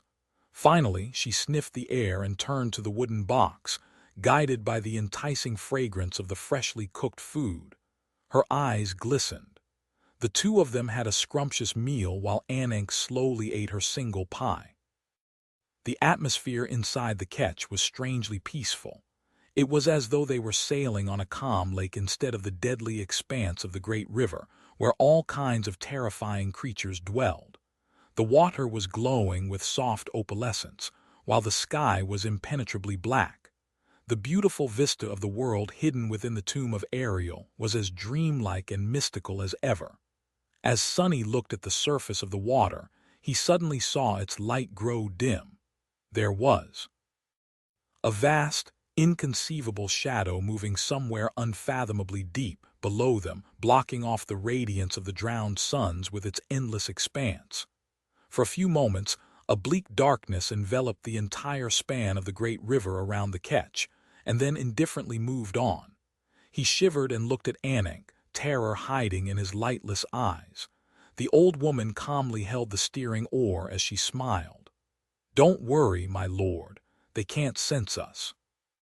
Sonny hesitated for a while, wondering if he should ask who the they she spoke of were. In the end, he remained silent. There were things that a person was better off not knowing. Sonny was not sure if he could allow himself the luxury of ignorance, but he decided to enjoy being ignorant still, at least for today. Chapter 12. 88 King Among Beasts. There were still a lot of questions Sonny wanted to ask Ananke, and a lot he needed to learn. But surrounded by the silent darkness of the night, he simply listened to the gentle sound of water splashing against the hull of the swift Ketch, and stared at the glowing expanse of the great river without saying a word. A lot had happened yesterday, gods. Was it really just a day ago that he had fought the Azure Serpent? The fearsome battle, the frantic escape from the dark island, there had not been a single moment of peace for him to settle himself and contemplate these matters yet. It feels like a dream. He had really done it. He had killed a great beast. Of course, it was partly due to the blessing of Nef's soul flame, as well as the fact that the Azure Serpent had been severely weakened. And yet, was there another master in the world who could boast the same feat? Surely not. Had there ever been? Sonny shifted uncomfortably, afraid that the incredible achievement would go to his head. He almost wished to hear the biting remarks of the Sin of Solace, who never missed a chance to bring him down. The bastard was somewhere nearby but kept out of sight. He could feel the faint presence of the hateful wraith at the edges of his consciousness. Nevertheless, it was a fact Sonny had indeed slain the Azure Serpent, Daron of the Twilight Sea. What an unusual name for a nightmare creature. After observing the mad beast for so long and even assuming its form, Sonny was certain that there was something special about the ferocious abomination. Now, after learning its name, he came to strongly suspect that the Azure Serpent was not an abomination at all, or at least had not always been one. Was the old snake actually a human once? Humans were all considered to be beasts by the spell after all. A sovereign, for example, could be called a supreme beast. So what would happen if a sovereign succumbed to corruption? Looking at the radiant expanse of the great river, Sonny felt restless. There might be a simple way to find out. Closing his eyes, he dove into his soul sea. It was exactly the same as it had been before, with 5 black suns looming above the still water. Only now, after learning the truth of how the world of the great river had been created, he perceived it in a somewhat new light. A legion of shadows stood motionless in the silent darkness. Sonny still remembered the time when he could count the lifeless shadows with one hand, but there were so many of them now. Thousands. Have I really killed that many? Of course he had. From the forgotten shore to the tomb of Ariel, Sonny had lived a life of slaughter, even if it had not been of his own volition. The numbers had especially swelled during the Southern Campaign, where he had been constantly surrounded by vast hordes of rampant nightmare creatures. Most of the shadows were abominations the Mountain King, the formless shadow of the unborn spawn of the vile thieving bird, the forsaken night, the mordant mimic, the terror of Low 49, the mountainous titan Goliath. But there were plenty of humans, too. The nameless old slaver, Harper, Harris, Castor, Pierce, the Red Priest, the War Maidens, the soldiers of the Ivory City, Knight Amaran, and the many awakened of the great clans he had killed in East Antarctica, Saint Dire Fang, and many more. There was also Solving. 2 of her, actually one that he had slain on the Chained Island, and the other he had slain in the Kingdom of Hope. Sonny felt bizarre every time he saw them. But he was looking for someone else right now. He first guessed that his suspicion was right after noticing that there was no gargantuan shape of a great serpent among the shadows. And then he finally saw him, Daron of the Twilight Sea. The Azure Serpent had indeed been a human once. There in the darkness stood the shadow of a handsome man with strong facial features and fierce, downturned eyebrows. He was tall and imposing, with broad shoulders and a strong-willed, angular face. His hair was arranged in a long braid, and he wore an archaic robe that seemed both simple and regal. The Azure Serpent, he really was a human. Sonny froze, looking at the silent shadow. His heart was in turmoil. This was the first time he had seen a human who had succumbed to corruption, and not any human at that, a proud and mighty sovereign, an exalted being of the supreme rank. Even Solving, who had spent thousands of years being tormented by the Wormvine, never gave up her humanity. Who was King Daron? Why had he come to the tomb of Ariel? How had he ended up losing himself in the madness and turning into an abomination, becoming no different from a mindless beast? Would Sonny end up the same one day? A deep frown appeared on his face. Corruption. Sonny had not really faced corruption yet, only the result of corruption those frenzied fiends humans of the waking world called nightmare creatures. However, he felt that if his power continued to grow, he would come into contact with it eventually, perhaps even inevitably. Troubling. He glanced at the shadow of Daron one last time, hesitated, and then said quietly, "Find peace within me, old snake. Your nightmare is over." The Azure Serpent had been a terrible enemy, but he had also protected Sunny and Nephi's from the other horrors of the Great River. They wouldn't have been able to enjoy the blissful month on the dark island if not for his madness, hunger, and ferociousness. Sunny had learned a lot from the Great Serpent, as well. With a sigh, he turned away and walked to stand between the 5 black suns. There was still something he needed to see. Sunny had received a memory after killing the corrupted sovereign after all. His first memory of the supreme rank. Well, his first memory of the supreme rank that he had actually earned, as opposed to mysteriously receiving it out of nowhere. Summoning the runes, Sunny found the unfamiliar string of them and read, "Memory, Crown of Twilight. Memory rank, Supreme Memory Tier. I Memory Type. Tool, Chapter 1289 Crown of Twilight, a tool." Sunny wouldn't have minded receiving a weapon or an armor, but a tool could be incredibly valuable too.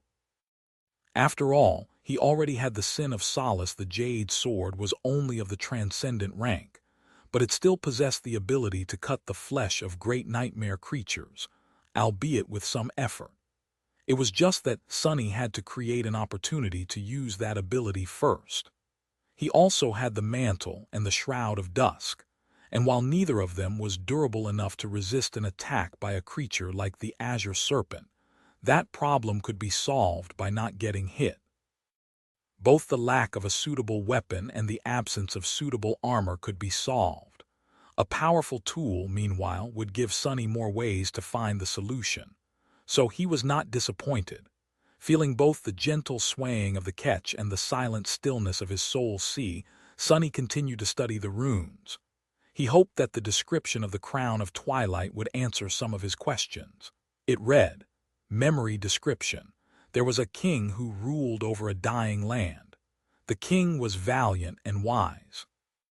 Refusing to embrace despair, he thought of an audacious plan, gathered his companions, and braved the endless desert to enter the tomb of Ariel, where the great river flowed endlessly from the future into the past. Thus, the valiant king became a guide who guarded his people in their nightmares. They built a city at the edge of dawn and gathered an army to vanquish that which was defiled. However, in the end, the army was destroyed, the city was lost, and the valiant king himself succumbed to madness. Consumed by wrath and resentment, he turned into a mindless beast and roamed the great river for countless years. Nothing could withstand his hunger and fury, until one day the mad king met a treacherous shadow. "But what do you even know?" said the shadow. "Do you think you're so special? I know fury too. I know hunger too. I know madness too. Oh, and I've killed plenty of creatures more powerful than me too. Who are you to dare stare me down, beast? I am Lost from Light, who was born from the shadows. I am the rightful heir of death and the bastard son of fate. Wherever I go, ruin follows. If you had any sense, you would have run away as soon as you saw me." And true to his word, treacherous Lost from Light battled the mad king, eventually becoming his doom. That was how the king who had outlived his land died. Sunny blinked a couple of times. What? It seemed that the spell had really liked his recent outburst. It even included it, word for word, in the description of the Crown of Twilight. Oh no! He looked down and covered his face with a hand. Ah, so embarrassing! Had Nephi's read this already? Struggling against the desire to fall through the deck of the Ketch and drown, Sunny took a deep breath and concentrated on the description. There was still a lot of information contained in the glimmering runes that he needed to ponder. So, Daron came from outside the pyramid. He even fought his way through the nightmare desert as opposed to entering a seed. There was no doubt about it, since those who had conquered a nightmare of a particular rank could not enter any seed of the same rank again. So a sovereign wouldn't be able to challenge a third nightmare. Well, actually, there was some doubt. Nothing about the tomb of Ariel and this particular nightmare was normal. Still, Sonny believed that he was right. Daron must have reached the Black Pyramid and entered the true Great River, as opposed to a version of it recreated by the spell. That next part, however, did not make any sense. He had become a guide who guarded his people in their nightmares. What did it mean? Sonny remained motionless for a while, then frowned.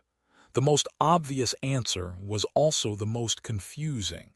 The spell created nightmares based on the past. The Great River, however, existed simultaneously in the past, in the present, and in the future. So if Daron had truly entered the real tomb of Ariel, then he would be present in any recreation of the Great River conjured by the spell. Therefore, if his subjects challenged a seed connected to the Black Pyramid, their sovereign would be waiting for them on the other side to help them conquer it. If I am right, then it was indeed an audacious plan. There was just one glaring problem with this theory. It was that the seeds of nightmares, and the nightmares themselves, had not existed in the ancient past of the dream realm. No explorer had ever discovered signs that its human inhabitants had possessed knowledge of the nightmares, and Noctis had not known anything about them either. So how could Daron come up with a plan to use the uniqueness of the Great River to help his people transcend through a nightmare, if there were no nightmares at that time yet? Then again, Ananke was from a time when the seed of the spell had already existed. Granted, that time was at the start of the war between the demons and the gods, so Daron could not have lived much later. That war was the cataclysm that no one had escaped. Arg, so confusing. In any case, Daron's plan had failed. Although many of his people managed to join him within the tomb of Ariel, they died trying to destroy that which was defiled, whatever it was. Actually, that phrase is perhaps the most important piece of information in the entire description. It was important, indeed, because it hinted at the goal of the nightmare, which also meant that Sonny, Nephis, and the other members of the cohort would have to succeed where the ancient sovereign and his army had failed. Great! Sonny felt a bit of dread at the prospect, but at the same time he also felt a little relieved. At least he knew now they wouldn't really need to search for the mystical estuary of the Great River in order to return to the waking world. They just had to kill something that even a sovereign had not been able to kill. He was going to have to discuss this with Nephis. In the meantime, though, he still hadn't learned what his new, shiny, supreme memory could do. Looking back to the shimmering runes, he read, Memory Enchantments, Legacy of Twilight, King's Resentment, Royal Promise. Chapter 1290, Royal Promise. Sonny raised an eyebrow, pleasantly surprised. 3 enchantments on a memory of the first tier. That was rare. As an amateur sorcerer, he knew just how hard it was to build a varied spellweave around a single nexus. Intrigued, he continued to study the runes. Legacy of Twilight, Enchantment Description. This memory greatly improves the rate at which the wearer's essence is replenished at the borders between day and night. King's Resentment, Enchantment Description. This memory grants the wearer complete immunity to mind attacks but plagues them with irresistible wrath instead. Royal Promise, Enchantment Description. This memory infuses authority over water into the wearer's domain.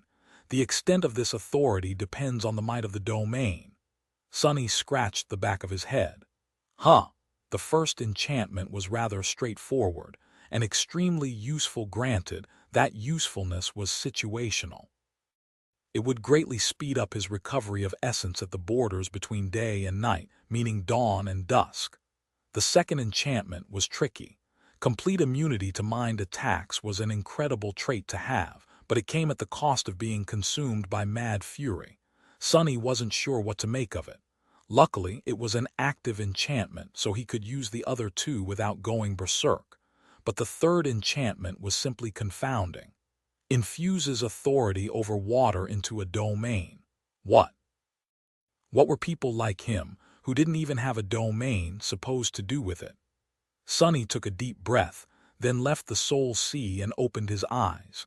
The great river was still shining softly, the flowing water foaming as it parted before the bow of the Ketch. He hesitated for a few moments, then summoned the crown of Twilight. Soon, a band of black metal shaped and engraved to resemble a river serpent appeared on his head. The weight of it felt unfamiliar, but at least it prevented his hair from getting in his eyes. That was already useful enough. It looks cool, too. Sonny lingered a little, then lowered his hand toward the surface of the river and activated the royal promise. Suddenly, he felt the water responding to him. The sense of connection he felt was faint and weak, not at all like the kinship he shared with shadows, but still. A wave suddenly rose, touching his palm for a brief moment before collapsing back into the current. Sonny stared down with a strange expression. So that's how it is. The extent of the authority, the royal promise, granted to the master of the crown of Twilight was dependent on the power of their domain. Sonny did not have a domain, so that extent was negligible, but it wasn't non-existent. Leaning back, he smiled slightly. Still, in a world that has nothing but water, even that much will prove endlessly useful. The Ketch continued its journey, while Sonny continued to stare at the beautiful radiance of the great river. The crown of Twilight, it was an insidiously powerful memory. At first glance, none of its enchantments seemed too staggering. However, once he thought a bit more about them, he realized how outstanding they really were. The legacy of Twilight could help him recover his essence. The effect of a supreme memory would be immense, but there was a condition: it only functioned at dawn and dusk. As a veteran of the Southern Campaign, Sonny knew better than most how important managing one's reserves of essence was. There was dawn and dusk every day, too. So, he would benefit greatly from improved rate of essence replenishment twice a day, every day. Combined with the blessing of soul of the Shroud of Dusk, that would put him in a very advantageous position. Not to mention that here on the Great River, there were places where sunrise and sunset lasted endlessly, as if frozen in time. The king's resentment offered stellar defense against mind attacks, the most dreadful kind, as far as he was concerned, but would turn Sonny berserk. The benefit seemed as great as the cost was terrible, or did it? He could easily think of situations where boundless fury would only be beneficial. Wasn't it almost like a dangerous but potent boon? And lastly, the royal promise would give him a degree of control over water in a world where there was nothing but water. The value of such an ability was evident, but more than that, this enchantment also possessed the greatest capacity for growth. Sonny did not doubt that the actual sovereigns of the waking world, would stop at nothing to possess a memory that could grant a second authority to their domains. Hell. Since the independence of the House of Night was founded, to a large extent, on the fact that it was close to impossible to conquer the Stormsea, the crown of Twilight could very well completely upset the balance of power between the great clans. The royal promise would allow any sovereign to add Night's territory to their own, and yet here he was a mere master in possession of it. Sonny smiled. Who knows, maybe I'll be the one who conquers the House of Night. However, his smile quickly disappeared. Right now, even his chances of surviving the third nightmare seemed incredibly bleak. In case he did manage to return home, nothing would ever compel him to attempt the fourth. Nothing. Yeah, thanks, but no thanks. Somewhat sober now, Sonny sighed and dismissed the crown of Twilight. There was something else he had to think about. The battle with the Azure Serpent had been like a feverish dream. He had turned into a mad beast to fight the great abomination, but he had also managed to remain himself. More than that, it was the first time he had succeeded in using Shadow Shell to assume the shape of a nightmare creature. The shadow spawn was different, because he had lived in that body for many months. The form of the onyx serpent, however, had been constructed purely by observing the great beast and sensing his essence through shadow dance.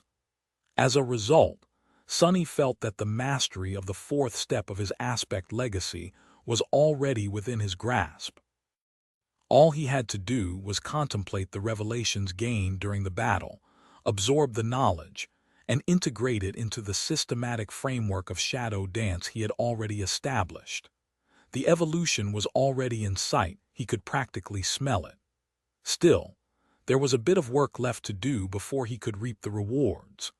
Closing his eyes, Sonny tried to remember the perilous, ferocious battle with the Azure Serpent in all its harrowing details. It was better to do it now, while the memories were still fresh, and the remnants of the serpentine form still lingered in his mind. Time flowed slowly. Chapter 1291 Perilous Gift Shadow Dance was both the legacy of his aspect and a battle art Sonny had invented. That battle art was insidious, shapeless, and ever-changing. Its purpose was to steal that which made the enemy strong and use it to destroy them.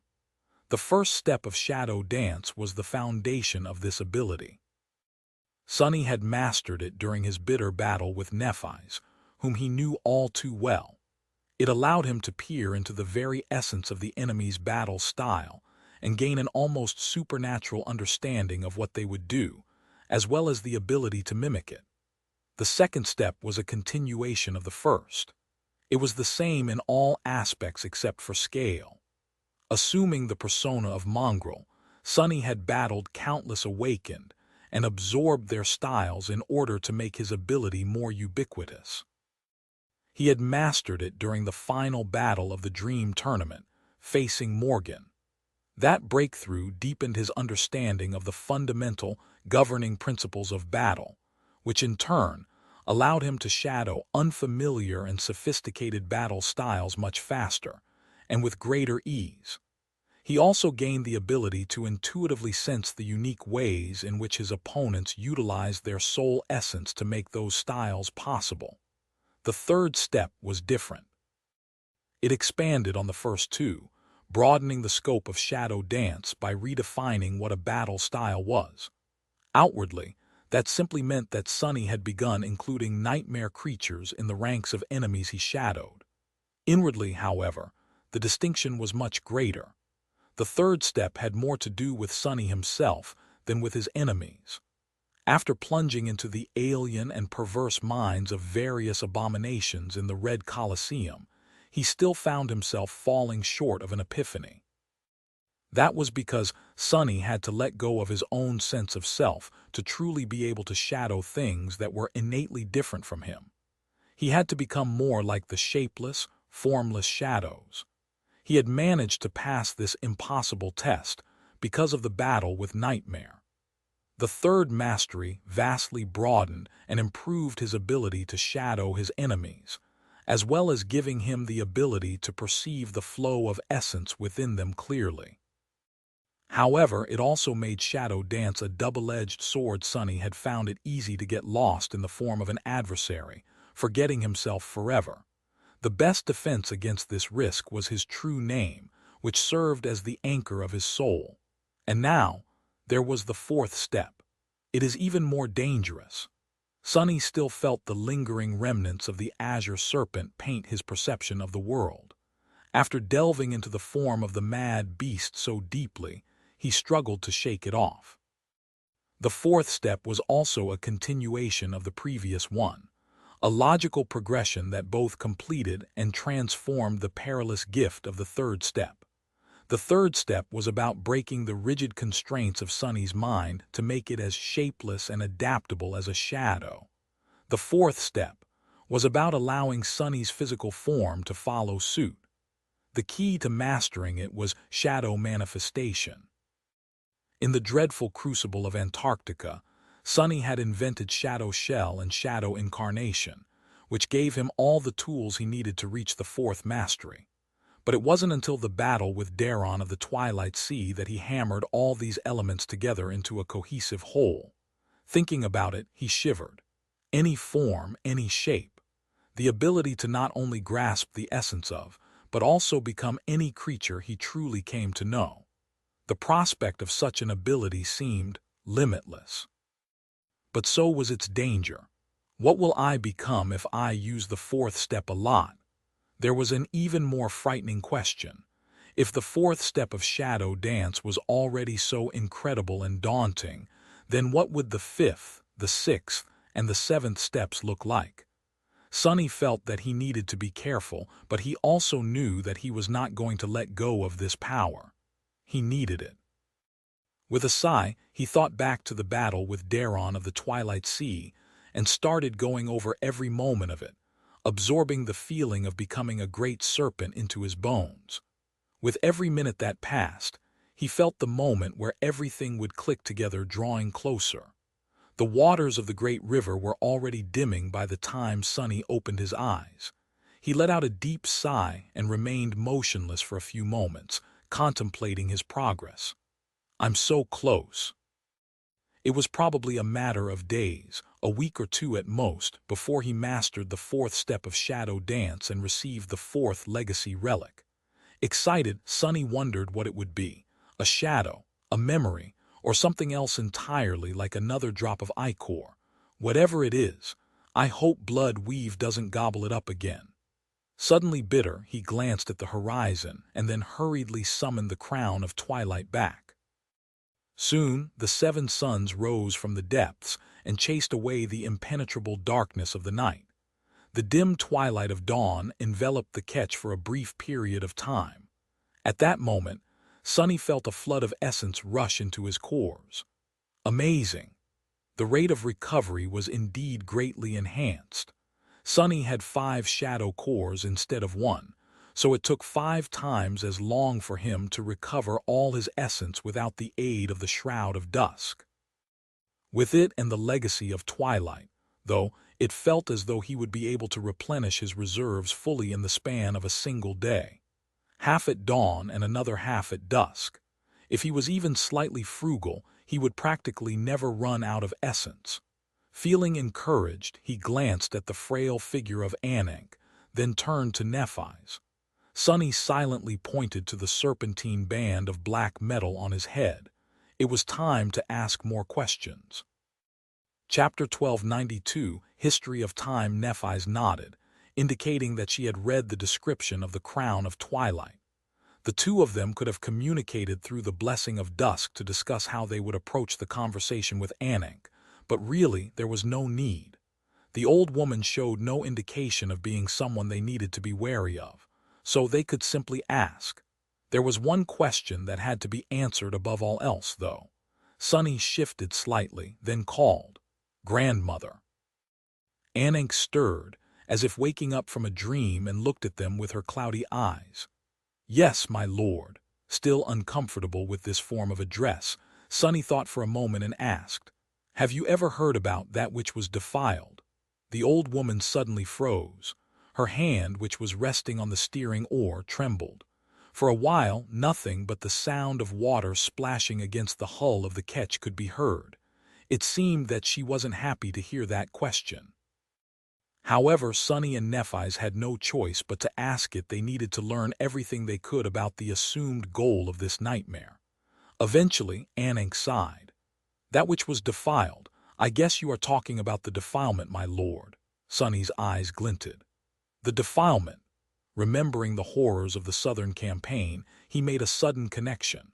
There were 3 nightmare creatures he had slain that bore a similar name: the Defiled Witness, the Defiled Herald, and the Defiled Seeker of Truth. The first one was the fallen devil who led the pack of eyeless beasts. The second was the corrupted devil who led the group of desiccated corpses. Their mouths sewn shut. Sonny had received the stifled scream after that battle. The third one was the fallen titan he had killed by chance during the joint battle against the enormous horde of abominations in East Antarctica, receiving the Mirror of Truth. Had all of them come from the tomb of Ariel? The old woman nodded. Yes, the defilement. "I am sorry, my lord and lady. I should have known that you would not be aware of these matters. You are outsiders after all." Sonny and Nephi's glanced at each other, wondering what she meant. Ananke remained silent for a few moments, then spoke solemnly.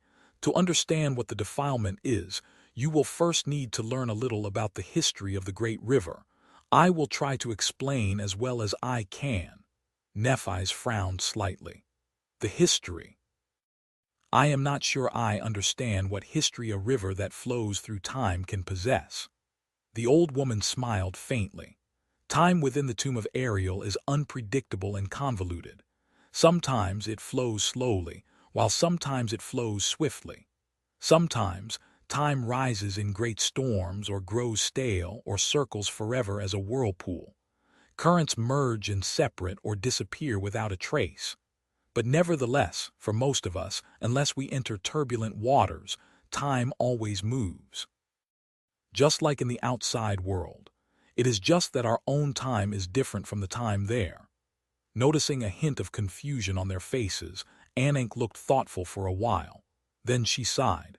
"The best way I can explain it is like this: the great river does indeed flow from the future into the past, but that is only in relation to the outside world. Here, this kind of time is no different from space.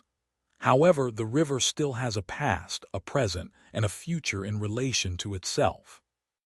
Here, this kind of time is just like the time of the outside." Nephis tilted her head a little. "So, one can say that Sunny and I entered the tomb of Ariel in a distant future, meaning much higher upstream. But one can also say that we entered a month ago. Both distance and days are a measure of time." The old woman nodded. "Indeed, you are wise, my lady." The corner of Sunny's mouth twitched. "That's the second time she calls Nephis wise, 0 times for me, though." Still, he understood the idea. There were actually 2 concepts named time. Inside the tomb of Ariel, one was the flow of the great river itself, which was prone to all kinds of shenanigans, while the second was no different from the concept of time they were familiar with. The old woman continued. "So, the great river has a history as well. Or rather, it is us, the river people, who have it. That history started a long time ago, when the Sibyls first entered the tomb of Ariel with their people. There were others, too, all kinds of humans and creatures who came seeking truth, which is said to be hidden at the estuary." Her creaky voice grew wistful. "That was when we, heralds of the nightmare spell, came to the great river as well. I was told that it was a golden age. The Sibyls established their cities, and powerful seekers built solitary manors among the waves. They had escaped the end and lived in peace and prosperity within the tomb of Ariel." Sunny found something curious and asked, "You were told? You weren't there yourself?" Come to think of it, when Ananke had spoken about the persecution of the followers of Weaver, she had mentioned not experiencing it personally. That statement had sounded rather strange at the time, but there were many other questions that needed to be asked first. The old woman chuckled. "Goodness, of course no. I might look old, but I am not that ancient. No, I was born much later, after Weave was already established. Unlike those who have come from outside like you, I am river-born." Sunny made a mental note that there was a distinction between the outsiders and the river-born and continued to listen. Ananke took a hoarse breath, then said somberly, "But that golden age, eventually, it came to an end. First, the voices of the gods grew silent, causing the Sibyls to turn their gazes to the estuary. And then, the Defilement was born." Chapter 1293. Defilement. Ananke's weathered, wrinkly face grew dark. The old woman lingered for a while before saying, "The other name for the Defilement is corruption, a special kind of corruption that appeared on the great river and then spread from downstream like a plague, or rather was spread." Nephis leaned forward a little. "Spread from downstream?" The old woman nodded heavily. "Yes, it is because the Defilement, its origin is the estuary." Her cloudy eyes grew distant. "The Seekers were always trying to reach the estuary, traveling further and further downstream, but none of them succeeded in finding it. Eventually, they built a city of their own in the far reaches of the past, a city called Verge. Its grandeur could compete with the bustling prosperity of the large cities ruled by the Sibyls, and from there, they continued their search. Until, eventually, one of them really managed to enter the estuary." The old woman gripped the steering oar as she looked at the vast expanse of the great river, then continued dully. "However, what he found there was not the truth, but corruption. Or perhaps it was the truth that he found that corrupted him. That seeker became the first of the defiled, and he brought the defilement back with him to the verge. The city of seekers was consumed by the defilement, and those consumed by it became twisted and monstrous. They spread from there like a plague, bringing a great calamity to the river people. Ananke grew silent, breathing heavily. Sunny was scowling deeply. So that was what happened, the hideous truth that the demon of dread had hidden in the heart of the Black Pyramid. The first person who learned it was consumed by corruption as a result. Not only that, but he also infected the rest of the seekers with it, destroying, or rather, transforming an entire city into a nightmarish source of the spreading corruption. Of the defilement, just what kind of secret had Ariel buried at the dawn of time? More importantly was that what Daron of the Twilight Sea had tried to achieve. Storm the corrupted city of Verge and slay the first witness to the harrowing truth, who was the root of the defilement. If so, their task would be a dreadful one. Nephis seemed to be thinking the same. After pondering for a while, she asked, "What happened next?" Ananke shifted on her bench, then sighed. Because of the defilement, the peaceful waters of the great river became plagued by the corrupted. The most powerful of them come from the furthest reaches of the past, downstream, as well as from the terrible emptiness of the future, where you have come from, my lord and lady.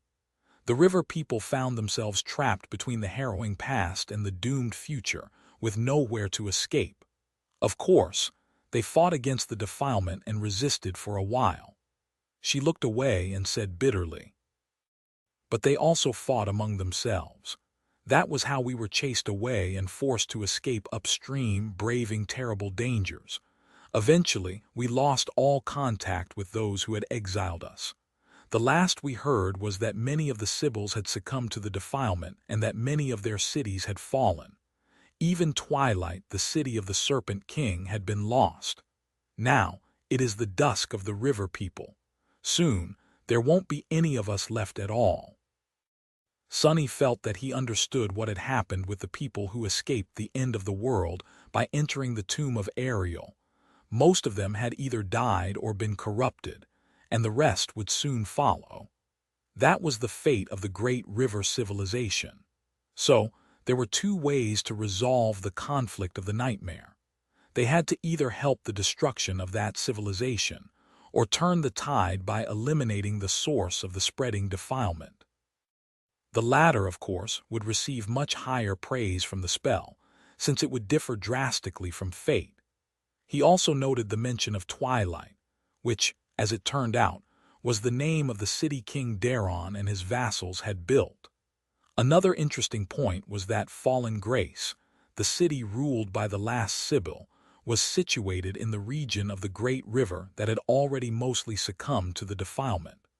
Perhaps it was the last human stronghold remaining in the tomb of Ariel.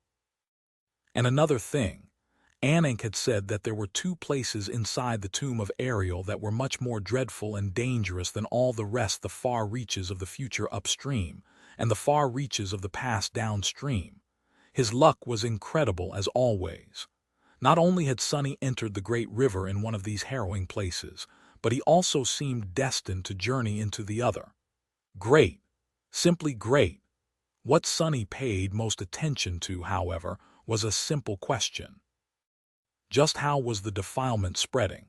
He did not know a lot about corruption, but it didn't seem like something that could just happen. Even Skinwalker could not infect humans with corruption. Instead, it could only infect them with itself. Did the defilement have a similar nature? He did not think that it did. If all the nightmare creatures in the tomb of Ariel were vessels of the same entity, the first seeker, they wouldn't be fighting each other. That was an important distinction. Looking at Ananke, he asked in a dark tone, "Grandmother, do you know how the defilement spreads?" The old woman shook her head. "I am sorry, my lord. I do not. In truth, I've only met a true defiled once. Weave is situated too far upstream, so while we had to battle corrupted creatures of the future often, no one from the verge has ever reached us." Nephis frowned. "Except for that one defiled," Ananke nodded. "Yes." The water was sparkling under the sunlight, and the Ketch was flying across the waves, traveling further and further into the past. Nephi's hesitated for a moment and then asked, "What happened when the defiled appeared?" The old woman did not answer for a while. Eventually she raised her head and smiled bitterly. "The day he appeared was the day Weave was destroyed." Her words traveled somberly across the surface of the water, soon disappearing into the wind. Chapter 1294 Corruption in the Morning. They enjoyed delicious food and fragrant wine from Ananke's wooden box. The old woman herself seemed a little bit more energetic today, but the long conversation had tired her out. She ate very little and returned to the steering oar, looking at the flowing water with a distant expression. She must have been thinking about her city, Weave, which had been destroyed by the defiled. Without having to discuss it, Sunny and Nephi's decided to give their kind guide some privacy. They had to digest the many revelations of the past day anyway. Sunny was leaning his back on the side of the Ketch, cradling a steaming cup of tea in his hands. Nephi's was by his side, looking at the sky. After some time had passed in comfortable silence, he used the blessing of dusk to ask, "There is one thing I don't understand." She shifted slightly and turned to look at him. Sunny was suddenly painfully aware of how close they were. His pale face was reflecting in the calm depths of her striking gray eyes. He sighed. "She said that Weave was destroyed, and yet she is taking us there." "Why?" Nephi's contemplated for a few moments. Ananke survived the destruction, so more people could have survived as well. If not, it would be to scavenge for supplies for the journey ahead. We will see when we get there. Sunny took a sip from his cup, enjoying the warmth of the freshly brewed tea. The Ketch was swaying gently and the view was heavenly. It was really hard to believe that they were inside a nightmare. "What do you think about what we've learned so far?" Neff's face darkened a little. She looked away and shrugged. "The situation is better than I thought. It seems we have a clear enemy, at least. More than that, not all of the Great River is as dangerous as our starting point. I was wary, a little bit, thinking that every nightmare creature here is like the Azure Serpent, the black turtle, and that horrid butterfly, but it doesn't seem that way." She paused, then added somberly, "However, I am concerned about the others. We all came from the same moment in time, so they should have been sent to the same region of the Great River. Why is there no sign of them?" Sunny looked down with a grim expression. He shared that concern. Cassie, Effie, Kai, Jet, and even Mordred, where were they? None of them were easy to kill. He firmly believed that his friends were still alive, somewhere out there, or at least he wanted to. But it is strange, isn't it? Nephi's glanced at him with a silent question. He frowned. "The way we entered the nightmare. As masters, we get to keep our own bodies, true, but we are still supposed to replace someone from that region and era. Whose place have you and I taken? From what Ananke told us, there were not supposed to be any humans further than Weave. It doesn't make sense." Nephi seemed taken aback a little. Of course, her reserved expression had not changed even a little bit. However, Sunny knew her well enough to see that she was stumped. "You're right, it is strange."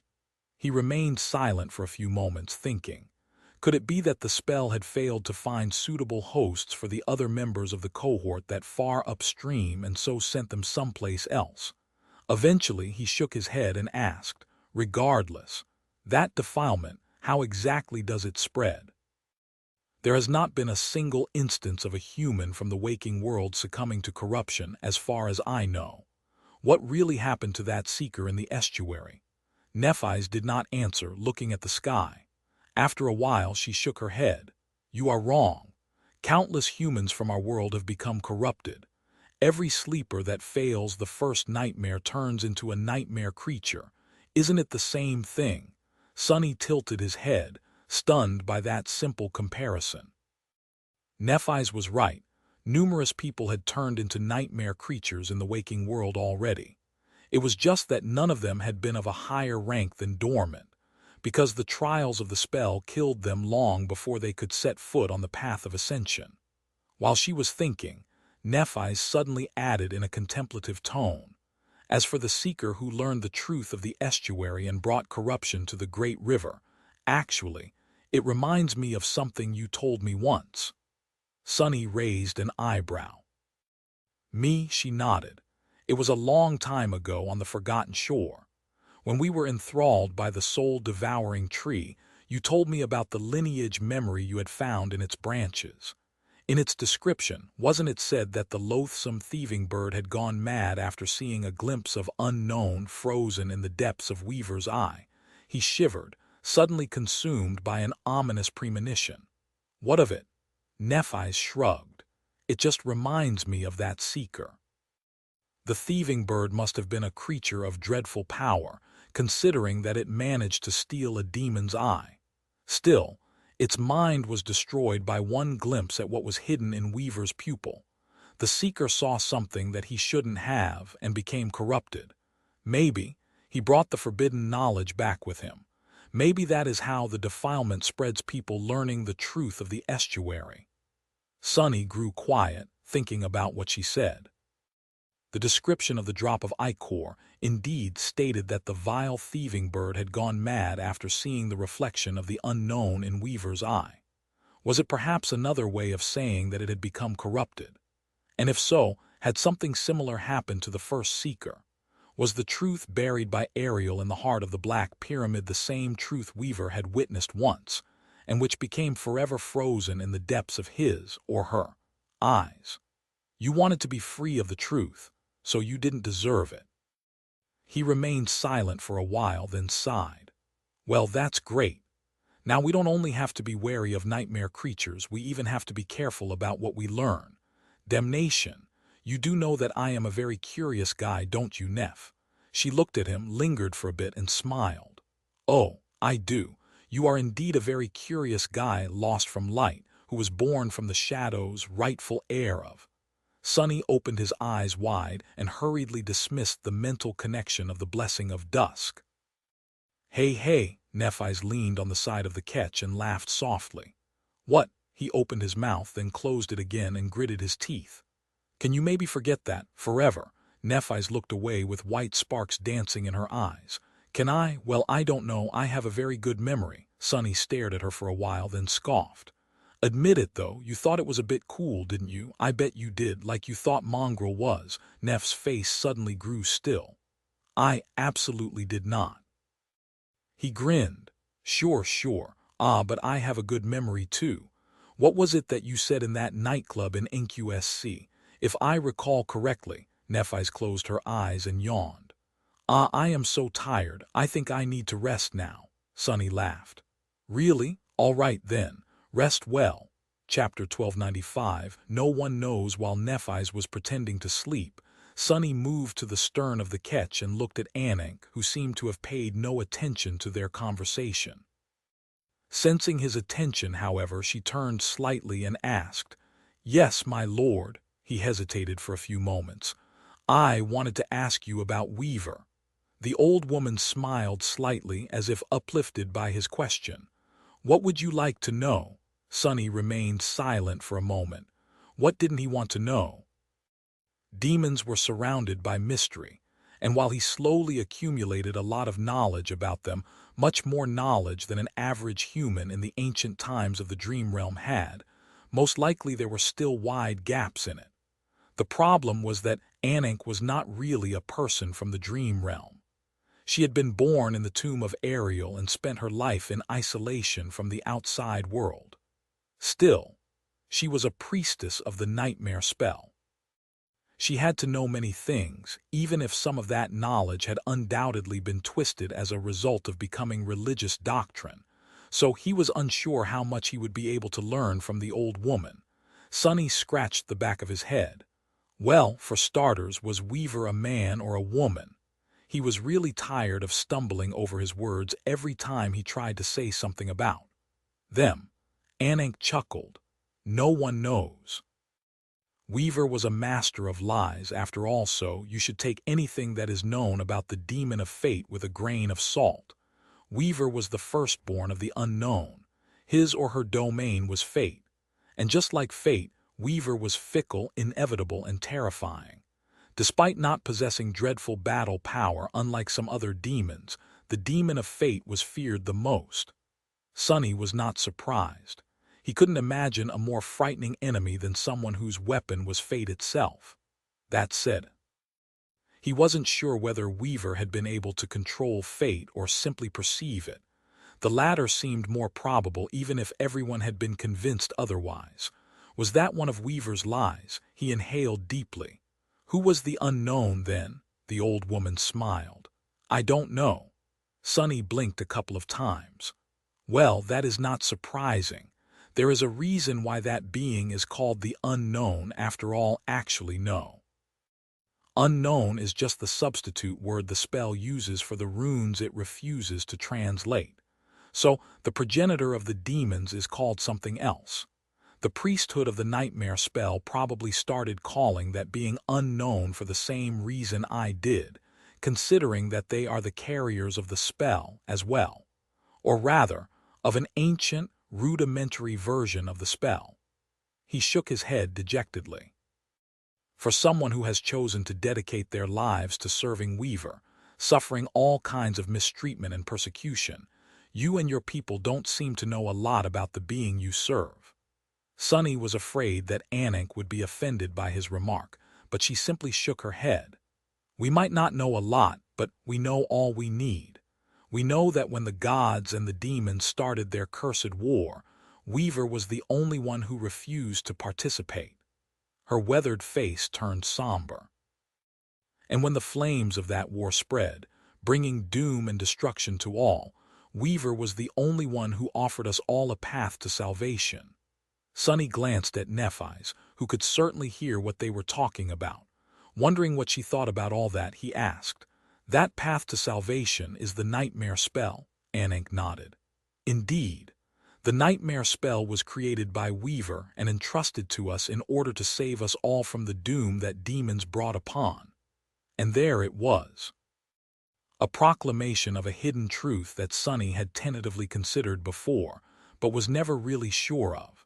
That the purpose of the spell was not cruel and sinister in nature, but instead fundamentally benevolent, albeit still cruel. However, if that was what Weaver had told people like Ananke, could that truth really be trusted?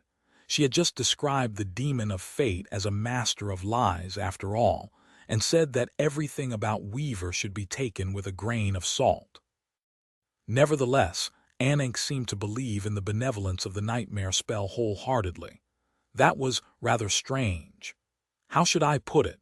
The old woman, despite her age and wisdom, seemed a little bit naive. Sonny and Nephi's were not the worst people from the waking world by far, but even they had briefly contemplated attacking and killing her after discovering the Ketch. Yet she had never been on guard against them, instead treating them with utmost sincerity. Her unwavering trust in Weaver was just the same. He hesitated for a long time before speaking again. Grandmother, I don't mean to offend you, but hasn't that doom come already? Where is the salvation you were promised? Holding the steering oar, Ananke smiled softly. Why, it is right here, my lord. It is you, the children of Weaver.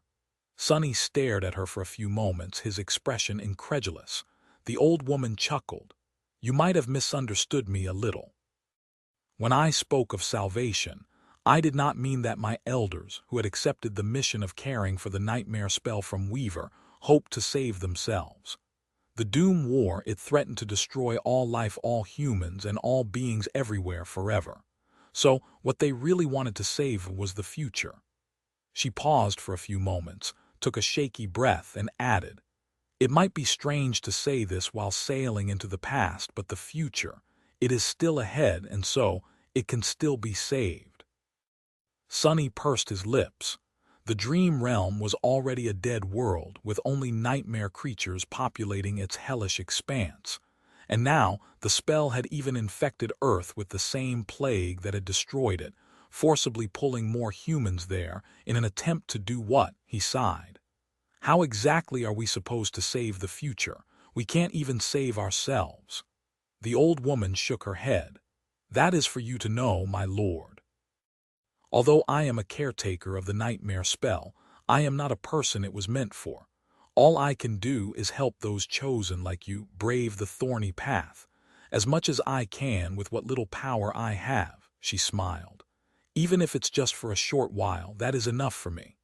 Sonny remained motionless for a few moments, then rubbed his face. "Well, isn't that convenient?"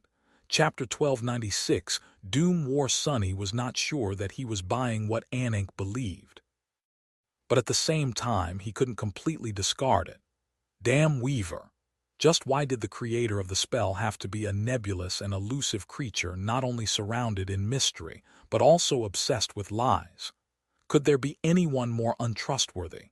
Even though Sonny had inherited Weaver's forbidden lineage, wore Weaver's mask, and had a high affinity to fate, which was Weaver's domain, he still knew close to nothing about the demon of fate. Where had Weaver come from? Who hid behind the fearsome black mask? What motives had guided them? What goals had they pursued? He shook his head with resignation and looked at Ananke, frowning. Whatever. If I can't learn about Weaver, I should at least learn everything else. Sonny collected his thoughts before asking the next question. "Grandmother, you said that the purpose of the nightmare spell is to save the future from the doom of the great war between the demons and the gods. To be honest, I am not entirely sure what that really means.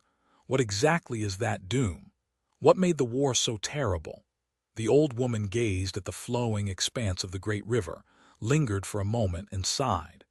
"It was indeed terrible. Of course, I have not experienced the horror of those days myself. What I do know was passed down to me from my elders who had, granted, they escaped the war before the end came, so even they didn't know how and why the true devastation happened." She paused to catch her breath, then continued in her creaky voice. "No one really knows what resentment pushed the demons to rise against the gods. It happened soon after the demon of desire escaped her chains. The youngest among them, the demon of destiny, called upon his siblings to wage war against the heavens. 5 answered his call, and only the demon of fate refused." Ananke moved the steering oar a little, her frail hand as dark as the polished wood. "Many blamed the demons for everything terrible that happened. But truly, things weren't going well long before their rebellion. Most of the gods had grown distant, and people quarreled with each other, forgetting the days when everything stood together against the corruption. Humans fought against humans and against other noble creatures. Followers of war burned the temples of shadow, and their empire spread, consuming many weaker realms."